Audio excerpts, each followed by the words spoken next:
ਸਤਿ ਸ਼੍ਰੀ ਅਕਾਲ। ਤੁਸੀਂ ਜੁੜੇ ਹੋਏ ਹੋ ਪੰਜਾਬੀ ਰੇਡੀਓ USA ਦੇ ਨਾਲ ਤੇ ਮੈਂ ਹਾਂ ਪ੍ਰਵੀਨ ਸ਼ਰਮਾ ਲੈ ਕੇ ਹਾਜ਼ਰ ਹਾਂ ਪ੍ਰੋਗਰਾਮ ਸਾਂਝੀ ਸੱਤ ਪ੍ਰੋਗਰਾਮ ਦੇ ਵਿੱਚ ਆਪਾਂ ਗੱਲਬਾਤ ਕਰਦੇ ਹਾਂ ਕਿਸੇ ਪੱਖ ਦੇ ਮਸਲੇ ਬਾਰੇ, ਇੱਥੋਂ ਦੇ ਬਾਰੇ ਜਾਂ ਫਿਰ ਉੱਥੋਂ ਦੇ ਬਾਰੇ।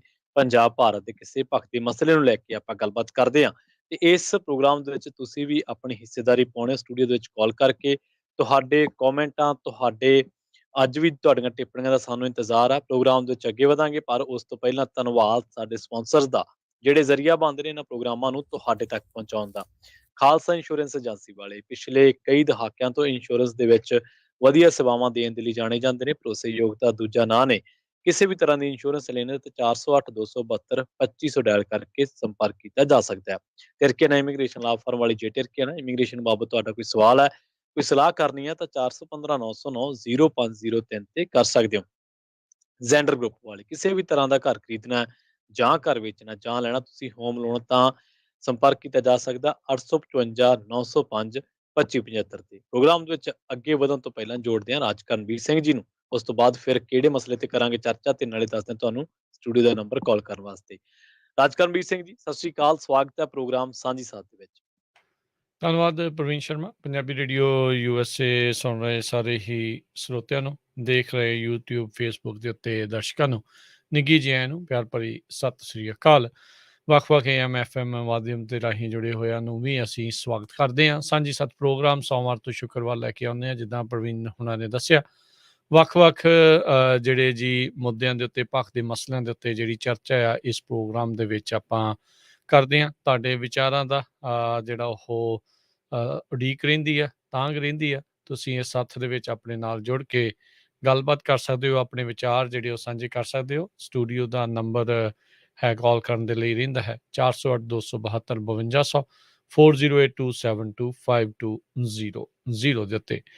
ਬੀਤੇ ਦਿਨਾਂ ਦੇ ਵਿੱਚ ਪ੍ਰਵੀਨ, ਕਿਰਨ ਬੇਦੀ ਸਾਰੇ ਜਾਣੇ ਇਸ ਅਫਸਰ ਨੂੰ ਜਿਹੜਾ ਉਹ ਜਾਣਦੇ ਆ। ਕਿੱਦਾਂ ਜੀ। ਦੀ ਰਹੀ, ਕਿੱਦਾਂ ਦੀ ਛਵੀ ਸੀ, ਕਿੱਦਾਂ ਦੀ ਇਸ ਦੀ ਛਵੀ ਸੀ ਤੇ ਹੁਣ ਇਹ ਕਿੱਥੇ ਤੱਕ ਪਹੁੰਚ ਗਈ। ਜਿਉਂ-ਜਿਉਂ ਭਾਜਪਾ ਦੀ ਦਲਦਲ ਦੇ ਵਿੱਚ ਇਹ ਧੱਸਦੀ ਗਈ, ਉੱਦਾਂ ਦੀਆਂ ਬੇਤੁਕੀਆਂ, ਬੇਹੂਦਾ ਜਿਹੜੀਆਂ ਇਹ ਗੱਲਾਂ ਕਰਦੀ ਰਹੀ। ਦਿੱਲੀ ਹੂੰ। ਵਿੱਚ ਵੀ ਇਸਨੇ ਆਪਣੀ ਸਿਆਸਤ ਜਿਹੜੀ ਆ ਉਹ ਕਾਫੀ ਚਮਕਾਉਣ ਦੀ ਕੋਸ਼ਿਸ਼ ਕੀਤੀ, ਇਸ ਨੂੰ ਸਪੋਰਟ ਵੀ ਰਹੀ, ਪਰ ਉੱਥੇ ਉਹਨੂੰ ਕਾਮਯਾਬੀ ਹਾਸਲ ਨਹੀਂ ਹੋਈ। ਬੀਤੇ ਦਿਨਾਂ ਦੇ ਵਿੱਚ ਪ੍ਰਵੀਨ, ਇਹਨਾਂ ਨੇ ਇੱਕ ਬੜੀ ਹੀ ਭੱਦੀ ਜਿਹੜੀ ਆ ਟਿੱਪਣੀ ਕੀਤੀ ਸਿੱਖਾਂ ਦੇ ਪ੍ਰਤੀ, ਜਿਨ੍ਹਾਂ ਵਿੱਚ 12 ਵਜੇ ਨੂੰ ਲੈ ਕੇ ਜਿਹੜੀ ਉਹਨਾਂ ਨੇ ਇਹ ਗੱਲ ਕੀਤੀ ਆ। ਜੀ। ਖੁਦ ਸਿੱਖਾਂ ਦੇ ਘਰਾਂ 'ਚ ਕਹਿ ਲਓ ਵੀ ਜੰਮੀ ਆ, ਉੱਥੇ ਵੱਡੀ ਹੋਈ ਆ, ਪਰ ਫਿਰ ਵੀ ਉਸ ਦੇ ਬਾਵਜੂਦ ਇਸ ਨੇ ਇਹ ਇੰਨੇ ਨੀਵੇਂ ਪੱਧਰ ਤੇ ਹੌਲਾ ਜਿਹੜਾ ਇਹ ਮਜ਼ਾਕ ਆਪਣੇ ਵੱਲੋਂ, ਜਿਸ ਨੂੰ ਇਹ ਕਹਿ ਰਹੀ ਆ, ਟਿੱਪਣੀ ਹੈ ਜਿਹੜੀ ਕੀਤੀ ਆ, ਉਸ ਦੇ ਜੀ। ਨਾਲ ਜ਼ਰੂਰ ਜਿਹੜੇ ਚੌਂਚ-ਫੇਰੇ ਬੈਠੇ ਸਿੱਖ ਆ ਉਹਨਾਂ ਨੇ ਇਸ ਦੀ ਵਿਰੋਧਤਾ ਕੀਤੀ। ਉਹਨਾਂ ਦੇ ਹਿਰਦੇ ਵੀ ਇਸ ਦੇ ਵਿੱਚ ਬਲੂੰਦਰੇ ਗਏ ਆ ਵੀ ਤੁਹਾਡਾ ਇਹ ਕੋਈ ਤੁੱਕ ਬਣਦੀ ਨਹੀਂ ਆ। ਇੱਕ ਤਾਂ ਇਤਿਹਾਸ ਨੂੰ ਦੇਖੋ ਪ੍ਰਵੀਨ, ਉਸਨੇ ਇੱਕ ਹਿਸਾਬ ਦੇ ਨਾਲ ਤੋੜ ਮਰੋੜ ਕੇ ਤੇ ਜੀ। ਜਾਣ-ਬੁੱਝ ਕੇ ਸਿੱਖਾਂ ਨੂੰ ਮਜ਼ਾਕ ਦਾ ਪਾਤਰ ਜਿਹੜਾ ਉਹ ਬਣਾ ਕੇ ਪੇਸ਼ ਜਿਹੜਾ ਉਹ ਕੀਤਾ। ਸੋ ਸੇਮ ਤਰੀਕੇ ਦੇ ਨਾਲ ਉਹਨਾਂ ਨੇ ਸਿੱਖ ਭਾਈਚਾਰੇ ਨੂੰ ਲਿਆ, ਜਿੱਦਾਂ ਬਾਲੀਵੁੱਡ ਲੈਂਦਾ ਆ, ਜਿੱਦਾਂ ਬੜੇ ਲੰਮੇ ਅਰਸੇ ਤੋਂ ਕਾਰਟੂਨ ਜਿਹੜੇ ਉਹ ਬਣਾ ਕੇ ਜਿਹੜੇ ਉਹ ਪੇਸ਼ ਕੀਤੇ ਜਾਂਦੇ ਆ ਸਿੱਖਾਂ ਨੂੰ ਪ੍ਰਤੀ, ਵੀ ਬਸ ਇਹ ਇੱਕ ਮਜ਼ਾਕ ਦਾ ਪਾਤਰ ਨੇ, ਇਹਨਾਂ ਨੂੰ ਮਜ਼ਾਕ ਜਿਹੜਾ ਉਹ ਕਰੀ ਜਾਓ। ਜਸਟ ਬਿਕੋਜ਼ ਵੀ ਕਿਉਂਕਿ ਅਸੀਂ ਹੱਸਦੇ ਖੇਡਦੇ ਹਾਂ, ਉੱਚੀ ਬੋਲਦੇ ਹਾਂ, ਇੱਕ ਦੂਜੇ ਨਾਲ ਇੱਦਾਂ ਗੱਲਾਂ ਕਰ ਲੈਂਦੇ, ਇਹਦਾ ਮਤਲਬ ਇਹ ਨਹੀਂ ਵੀ ਜਿਹੜਾ ਆਵੇ ਮੂੰਹ ਚੱਕ ਕੇ ਤੇ ਆ ਕੇ ਜਿਹੜਾ ਇਸ ਹਿਸਾਬ ਦੇ ਨਾਲ ਜਿਹੜਾ ਉਹ ਮਜ਼ਾਕ ਕਰੀ ਜਾਵੇ। ਹੁਣ ਤਾਂ ਉਸਨੇ ਉੱਦਾਂ ਪ੍ਰਵੀਨ ਮਾਫ਼ੀ ਮੰਗ ਲਈ ਆ, ਪਰ ਮਨ ਵਿੱਚ ਜੋ ਇਹਨਾਂ ਦੇ ਕਹਿ ਲਓ ਵੀ ਈਰਖਾ ਜਾਂ ਉਹ ਕੀ ਇਹ ਸੋਚਦੇ ਨੇ ਸਿੱਖਾਂ ਪ੍ਰਤੀ, ਉਹ ਕਿਤੇ ਨਾ ਕਿਤੇ ਅਜਿਹੇ ਮੌਕਿਆਂ ਦੇ ਉੱਤੇ ਮਨ ਦੇ ਵਿੱਚੋਂ ਨਿਕਲੀ ਹੋਈ ਗੱਲ ਜ਼ੁਬਾਨ ਤੇ ਜਿਹੜੀ ਆ ਜਾਂਦੀ ਆ, ਉਹ ਉਜਾਗਰ ਹੋ ਜਾਂਦੀ ਆ। ਹਾਂਜੀ, ਬਿਲਕੁਲ। ਅਸੀਂ ਤਾਂ ਪਿਛਲੇ ਬਹੁਤ ਲੰਬੇ ਸਮੇਂ ਤੋਂ ਹੀ ਆਪਾਂ ਰਿਪੋਰਟਾਂ ਵੀ ਕਰ ਰਹੇ ਹਾਂ ਔਰ ਨਾਲੋਂ-ਨਾਲ ਪੰਜਾਬੀ ਖਬਰਾਂ ਦੇ ਪ੍ਰੋਗਰਾਮ ਖ਼ਬਰ ਤੇ ਨਜ਼ਰ ਦੇ ਵਿੱਚ ਵੀ ਚਰਚਾ ਕਰਦੇ ਹਾਂ ਕਿ ਮਾਈਨੋਰਿਟੀਜ਼ ਦੀ ਉੱਥੇ ਸਥਿਤੀ ਕੀ ਹੈ। ਤਾਂ ਹੁਣ ਸਿੱਧੇ ਤੌਰ ਤੇ ਤਾਂ ਜਿਵੇਂ ਮੁਸਲਮਾਨਾਂ ਨੂੰ ਨੂਪੁਰ ਸ਼ਰਮਾ ਨੇ ਜਿਹੜੀ ਟਿੱਪਣੀ ਕੀਤੀ ਹੈ, ਉਹਦੇ ਕਰਕੇ ਦੇਖ ਲਓ ਤੁਸੀਂ ਭਾਰਤ ਨੂੰ ਕਿੱਡੇ ਵੱਡੇ ਕੂਟਨੀਤਿਕ ਸੰਕਟ ਦਾ, ਕਿੰਨੇ ਦੇਸ਼ਾਂ ਦੀ ਨਾਰਾਜ਼ਗੀ ਸਹੇੜਨੀ ਪਈ ਹੈ, ਕਿੰਨੇ ਹੂੰ। ਸ਼ਾਪਿੰਗ ਮਾਲਸ ਦੇ ਵਿੱਚੋਂ ਸਮਾਨ ਬਾਹਰ ਕਢਾਇਆ ਗਿਆ, ਕਿੰਨੀਆਂ ਚੀਜ਼ਾਂ ਦਾ ਬਾਈਕਾਟ ਹੋਇਆ। ਉਹ ਤਾਂ ਹਜੇ ਮਸਲਾ ਚੱਲ ਹੀ ਰਿਹਾ ਸੀਗਾ। ਤੇ ਪਰ ਹੁਣ ਕਿਰਨ ਬੇਦੀ ਜਿਹੜੀ ਆ, ਉਹਨੇ ਆਪਣੀ ਕਿਤਾਬ ਇੱਕ ਲਾਂਚ ਕਰਨੀ ਸੀਗੀ ਤੇ ਉਸ ਟਾਈਮ ਤੇ ਚੇਨਈ ਦੇ ਵਿੱਚ ਇਹ ਘਟਨਾ ਵਾਪਰੀ ਹੈ ਜਦੋਂ ਉਹਨੇ ਇਹ ਗੱਲ ਕਹੀ ਆ। ਕਿਤਾਬ ਦਾ ਨਾਮ ਫੀਅਰਲੈਸ ਗਵਰਨੈਂਸ। ਹੁਣ ਤੁਸੀਂ ਦੇਖੋ ਵੀ ਪਹਿਲੀ ਨੋਟ ਕਰਨ ਵਾਲੀ ਗੱਲ ਇਹ ਹੈ ਕਿ ਅਸੀਂ ਆਮ ਹੀ ਜ਼ਿਕਰ ਕਰਦੇ ਹੁੰਦੇ ਹਾਂ ਵੀ ਪਹਿਲਾਂ ਵੀ ਤੇ ਹੁਣ ਵੀ ਜਿਹੜਾ ਭਾਰਤ ਦਾ ਸੰਵਿਧਾਨ ਹੈ, ਕਹਿਣ ਨੂੰ ਤਾਂ ਉਹ ਬੇਸ਼ੱਕ ਸਾਰਿਆਂ ਨੂੰ ਇੱਕੋ ਜਿਹਾ ਮੰਨਦਾ ਵਾ, ਪਰ ਸਮੇਂ ਦੀਆਂ ਸਰਕਾਰਾਂ ਤੇ ਜਿਹੜੇ ਕਾਬਜ਼ ਲੋਕ ਸੀਗੇ ਉਹਨਾਂ ਦੇ ਮੁਤਾਬਕ ਚੀਜ਼ਾਂ ਚੱਲੀਆਂ, ਨਾ ਕਿ ਸੰਵਿਧਾਨ ਦੇ ਮੁਤਾਬਕ। ਬੇਸ਼ੱਕ ਤੁਸੀਂ ਇੰਦਰਾ ਗਾਂਧੀ ਦਾ ਐਰਾ ਚੱਕ ਲਓ, ਉਸ ਤੋਂ ਬਾਅਦ ਮੋਦੀ ਦਾ ਐਰਾ ਚੱਕ ਲਓ, ਜਾਂ ਵਿੱਚ ਦੀ ਮਾੜੀ ਮੋਟੀ ਯੂਪੀ 212 ਉਹ ਘੁਟਾਲਿਆਂ ਚ ਘਿਰੀ ਰਹੀਆਂ ਦੋਨੇ ਸਰਕਾਰਾਂ ਕਾਂਗਰਸ ਦੀਆਂ ਸੀ, ਰਲ ਮਿਲ ਕੇ ਬਣੀਆਂ ਸੀ। ਤਾਂ ਮਿਨੋਰਟੀਜ਼ ਨੂੰ ਲੈ ਕੇ ਯੂਐਸ ਦੀਆਂ ਜਿਹੜੀਆਂ ਰਿਪੋਰਟਸ ਜਾਂਦੀਆਂ ਸੀਗੀਆਂ ਕਿ ਮਿਨੋਰਟੀ ਨੂੰ ਟਾਰਗੇਟ ਕੀਤਾ ਜਾਂਦਾ ਹੈ, ਥਾਣਿਆਂ ਕਚਹਿਰੀਆਂ ਪ੍ਰਸ਼ਾਸਨਿਕ ਥਾਵਾਂ ਤੇ ਸੁਣਵਾਈਆਂ ਘੱਟ ਨੇ, ਉਹਨਾਂ ਨੂੰ ਕਿਸੇ ਹੋਰ ਨਜ਼ਰ ਨਾਲ ਦੇਖਿਆ ਜਾਂਦਾ, ਤਾਂ ਲੋਕ ਸੱਚ ਨਹੀਂ ਸੀ ਮੰਨਦੇ। ਪਰ ਹੁਣ ਲੋਕਾਂ ਨੂੰ ਥੋੜਾ ਜਿਹਾ ਅਹਿਸਾਸ ਹੋਣ ਲੱਗਿਆ ਕਿ ਵਾਕਈ ਇੱਕ ਤਰੀਕੇ ਨਾਲ ਤਾਂ ਮਿਨੋਰਟੀਜ਼ ਨੂੰ ਜਿਹੜਾ ਟਾਰਗੇਟਿੰਗ ਆ ਉਹ ਤਾਂ ਕੀਤੀ ਜਾਂਦੀ ਆ, ਪਰ ਦੂਜਾ ਤਰੀਕਾ ਇੱਕ ਇਹ ਵੀ ਹੈ ਕਿ ਉਹਨਾਂ ਨੂੰ ਡੀਮੋਰਲਾਈਜ਼ ਕੀਤਾ ਜਾਵੇ, ਉਹਨਾਂ ਨੂੰ ਇਹ ਅਹਿਸਾਸ ਦਿਵਾਇਆ ਜਾਵੇ ਕਿ ਅਸੀਂ ਸੁਪੀਰੀਅਰ ਆ, ਜੋ ਮੁਲਕ ਸਾਡੇ ਵਾਂਗ ਚੱਲਦਾ ਹੈ, ਇਵੇਂ ਚੱਲੂਗਾ, ਤੇ ਤੁਸੀਂ ਜਿਹੜਾ ਠੀਕ ਆ, ਤੁਹਾਨੂੰ ਕਿਸੇ ਨੇ ਟੀਚਰ ਕਰਤੀ, ਮਜ਼ਾਕ ਕਰਤੀ, ਤੁਹਾਡੀ ਧਾਰਮਿਕ ਭਾਵਨਾ ਆਪਦੇ ਥਾਂ। ਇਹ ਹੂੰ, ਨਹੀਂ ਹੈ। ਸੰਵਿਧਾਨ ਦੀ ਬਰਾਬਰਤਾ ਸਭ ਨੂੰ ਹੈ, ਨਾ ਕਿ ਕਿਸੇ ਹਿੰਦੂ ਨੂੰ, ਨਾ ਕਿਸੇ ਮੁਸਲਮਾਨ ਨੂੰ, ਨਾ ਕਿਸੇ ਬੋਧੀ, ਜੈਨੀ, ਕਿਸੇ ਸਿੱਖ ਇੱਕ ਨੂੰ ਨਹੀਂ ਹੈ, ਸਾਰਿਆਂ ਨੂੰ ਬਰਾਬਰਤਾ ਹੈ। ਪਰ ਤੁਸੀਂ ਦੇਖੋ ਵੀ ਪਹਿਲਾਂ ਕੰਗਣਾ ਰਣੌਤ ਸੀ, ਉਸ ਤੋਂ ਬਾਅਦ ਫਿਰ ਭਾਰਤੀ ਸਿੰਘ, ਤੇ ਉਸ ਤੋਂ ਬਾਅਦ ਫਿਰ ਕਿਰਨ ਬੇਦੀ ਜਿਹੜੇ ਆ ਇਹ ਟਿੱਪਣੀਆਂ ਕਰਦੀ ਹੈ। ਇਹ ਬੀਬੀਆਂ ਮੈਂ ਤਾਂ ਕਰਕੇ ਇਹਨਾਂ ਨੂੰ ਆਪਾਂ ਸਤਿਕਾਰ ਦੇ ਰਹੇ ਹਾਂ, ਵੈਸੇ ਵੀ ਆਪਣੀ ਮਰਿਆਦਾ ਇਹ ਹੈ ਕਿ ਆਪਾਂ ਸਭ ਨੂੰ ਸਤਿਕਾਰ ਤੇ ਅਦਬ ਨਾਲ ਹੀ ਅਗਲੇ ਦਾ ਨਾਮ ਹੈ ਜਿਹੜਾ ਉਹ ਲੈ ਸਕਦੇ ਹਾਂ। ਪਰ ਇਹ ਚੀਜ਼ਾਂ ਰੁਕਦੀਆਂ ਕਿਉਂ ਨਹੀਂ? ਹੁਣ ਸਾਡੇ ਲੋਕ ਕਹੀਏ ਉੱਠ ਆ ਜਾਣਗੇ ਇਹਨੂੰ ਡਿਫੈਂਡ ਕਰਨ ਬੀਬੀ ਨੂੰ, ਕਹਿਣਗੇ ਜੀ ਉਹਨੇ ਤਾਂ ਮਾਫ਼ੀ ਮੰਗ ਲਈ। ਕੀ ਮਾਫ਼ੀ ਵਿਵਾਦ ਪੈਦਾ ਕਰਨਾ ਔਰ ਮਾਫ਼ੀ ਮੰਗ ਲੈਣਾ, ਕੀ ਇਹਦੇ ਨਾਲ ਮਸਲਾ ਸੌਟ ਹੋ ਗਿਆ? ਹੁਣ ਇਹ ਇੰਡੀਆ ਦੇ ਵਿੱਚ ਇਹ ਮਾਮਲਾ ਰੁਕ ਨਹੀਂ ਰਿਹਾ। ਬਹੁਤ ਸਾਰੇ ਆਮ ਲੋਕਾਂ ਤੋਂ, ਸਿੱਖਾਂ ਤੋਂ ਇਲਾਵਾ ਆਮ ਲੋਕਾਂ ਦੇ ਨਾਲ-ਨਾਲ ਰਾਜ ਜੀ, ਹੁਣ ਬਹੁਤ ਸਾਰੇ ਜ਼ਹੀਨ ਲੋਕਾਂ ਨੇ ਵੀ ਇਸ ਬੀਬੀ ਦੀ ਇਸ ਟਿੱਪਣੀ ਦੀ ਜਿਹੜੀ ਹੈ ਨਿੰਦਿਆ ਕੀਤੀ ਹੈ। ਬਿਲਕੁਲ। ਉਹਨਾਂ ਦੀ ਨਿੰਦਿਆ ਦਾ ਇੱਕ ਵੱਡਾ ਕਾਰਨ ਇਹ ਆ ਕਿ ਬੀਬੀ ਨੇ ਜਿਹੜੀ ਇਹ ਟਿੱਪਣੀ ਕੀਤੀ ਆ, ਇਹ ਇਤਿਹਾਸ ਤੋਂ ਕੋਰੇ ਹੋਣ ਕਰਕੇ ਜਿਹੜਾ ਉਹਨੇ ਕੀਤੀ ਆ, ਤੇ ਅੰਮ੍ਰਿਤਸਰ ਦੀ ਬੀਬੀ ਇਹ ਰਹਿਣ ਵਾਲੀ ਆ, ਯਾ ਕਿਰਨ ਬੇਦੀ ਜੀ ਜਿਹੜੇ ਆ, ਭਾਰਤੀ ਸਿੰਘ ਵੀ ਅੰਮ੍ਰਿਤਸਰ ਦੇ ਰਹਿਣ ਵਾਲੇ ਆ। ਸੋ ਅਸੀਂ ਦੂਜਿਆਂ ਨੂੰ ਕੀ ਰੋਕੀਏ? ਸਾਡੇ ਆਪਦੇ ਲੋਕ ਸਾਡਾ ਮੌਜੂ ਉਡਾਉਣ ਲੱਗੇ ਹੋਏ ਆ।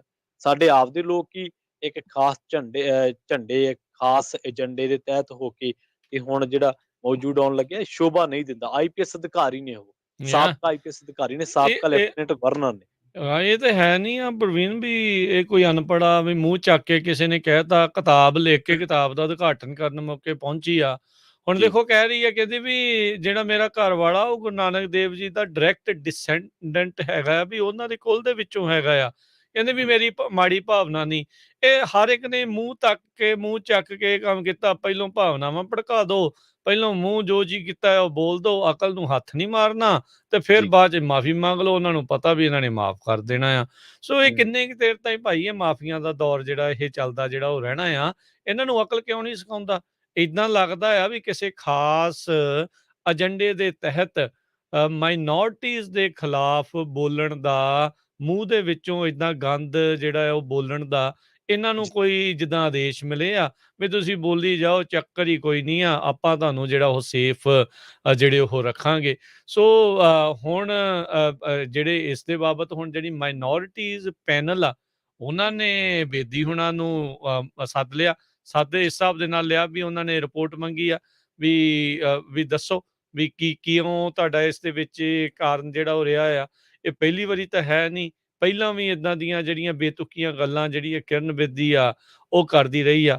ਕਈ ਵਾਰੀ ਜੀ, ਸੱਤਾ ਦਾ ਤੇ ਆਪਣੇ ਰੈਂਕ ਦਾ, ਅਹੁਦੇ ਦਾ ਇੰਨਾ ਕੁ ਜ਼ਿਆਦਾ ਹੰਕਾਰ ਜਿਹੜਾ ਉਹ ਹੋ ਜਾਂਦਾ ਆ ਵੀ ਉਹਨਾਂ ਨੂੰ ਲੱਗਦਾ ਵੀ ਅਸੀਂ ਜੋ ਮਰਜ਼ੀ ਕਹਿ ਸਕਦੇ ਹਾਂ, ਜੋ ਮਰਜ਼ੀ ਕਰ ਸਕਦੇ ਹਾਂ, ਤੇ ਸਾਨੂੰ ਕੋਈ ਵੀ ਜਿਹੜੀ ਮਤਲਬ ਕੁਛ ਵੀ ਆਂਚ ਜਿਹਨੂੰ ਕਹਿੰਦੇ ਆ ਵੀ ਆਂਚ ਜਿਹੜੀ ਆ ਉਹ ਨਹੀਂ ਆ ਸਕਦੀ, ਵੀ ਕਿਸੇ ਨੇ ਕੁਛ ਵੀ ਕੋਈ ਉਂਗਲ ਨਹੀਂ ਚੱਕਣੀ। ਸੋ ਨੈਸ਼ਨਲ ਜਿਹੜਾ ਕਮਿਸ਼ਨ ਹੈਗਾ ਹੈ ਮਾਈਨੋਰਟੀਜ਼ ਦਾ, ਉਹਨਾਂ ਨੇ ਹੁਣ ਰਿਪੋਰਟ ਮੰਗੀ ਆ।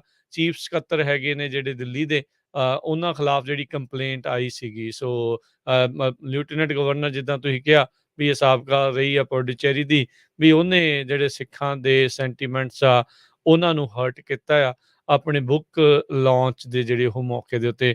ਸੋ ਇਹ ਤਾਂ ਹੈ ਨਹੀਂ ਹੈ, ਜਿੱਦਾਂ ਪ੍ਰਵੀਨ ਜੀ ਇਹ ਖੁਦ ਵੀ ਮੰਨਦੀ ਹੈ ਵੀ ਸਿੱਖ ਪਰਿਵਾਰ ਚੋਂ ਆ, ਉਹਦੇ ਪਤੀ ਵੀ ਉਸ ਪਾਸੇ ਨੂੰ ਆ, ਉੱਥੋਂ ਦੀ ਮਤਲਬ ਸਿੱਖੀ ਦੇ ਵਿੱਚ ਵੱਡੀ ਹੋਈ ਆ, ਤੇ ਕੀ ਹੂੰ, ਇਹਨੂੰ ਇਹ ਨਹੀਂ ਪਤਾ ਵੀ 12 ਵਜੇ ਦਾ ਇਤਿਹਾਸ ਕੀ ਆ?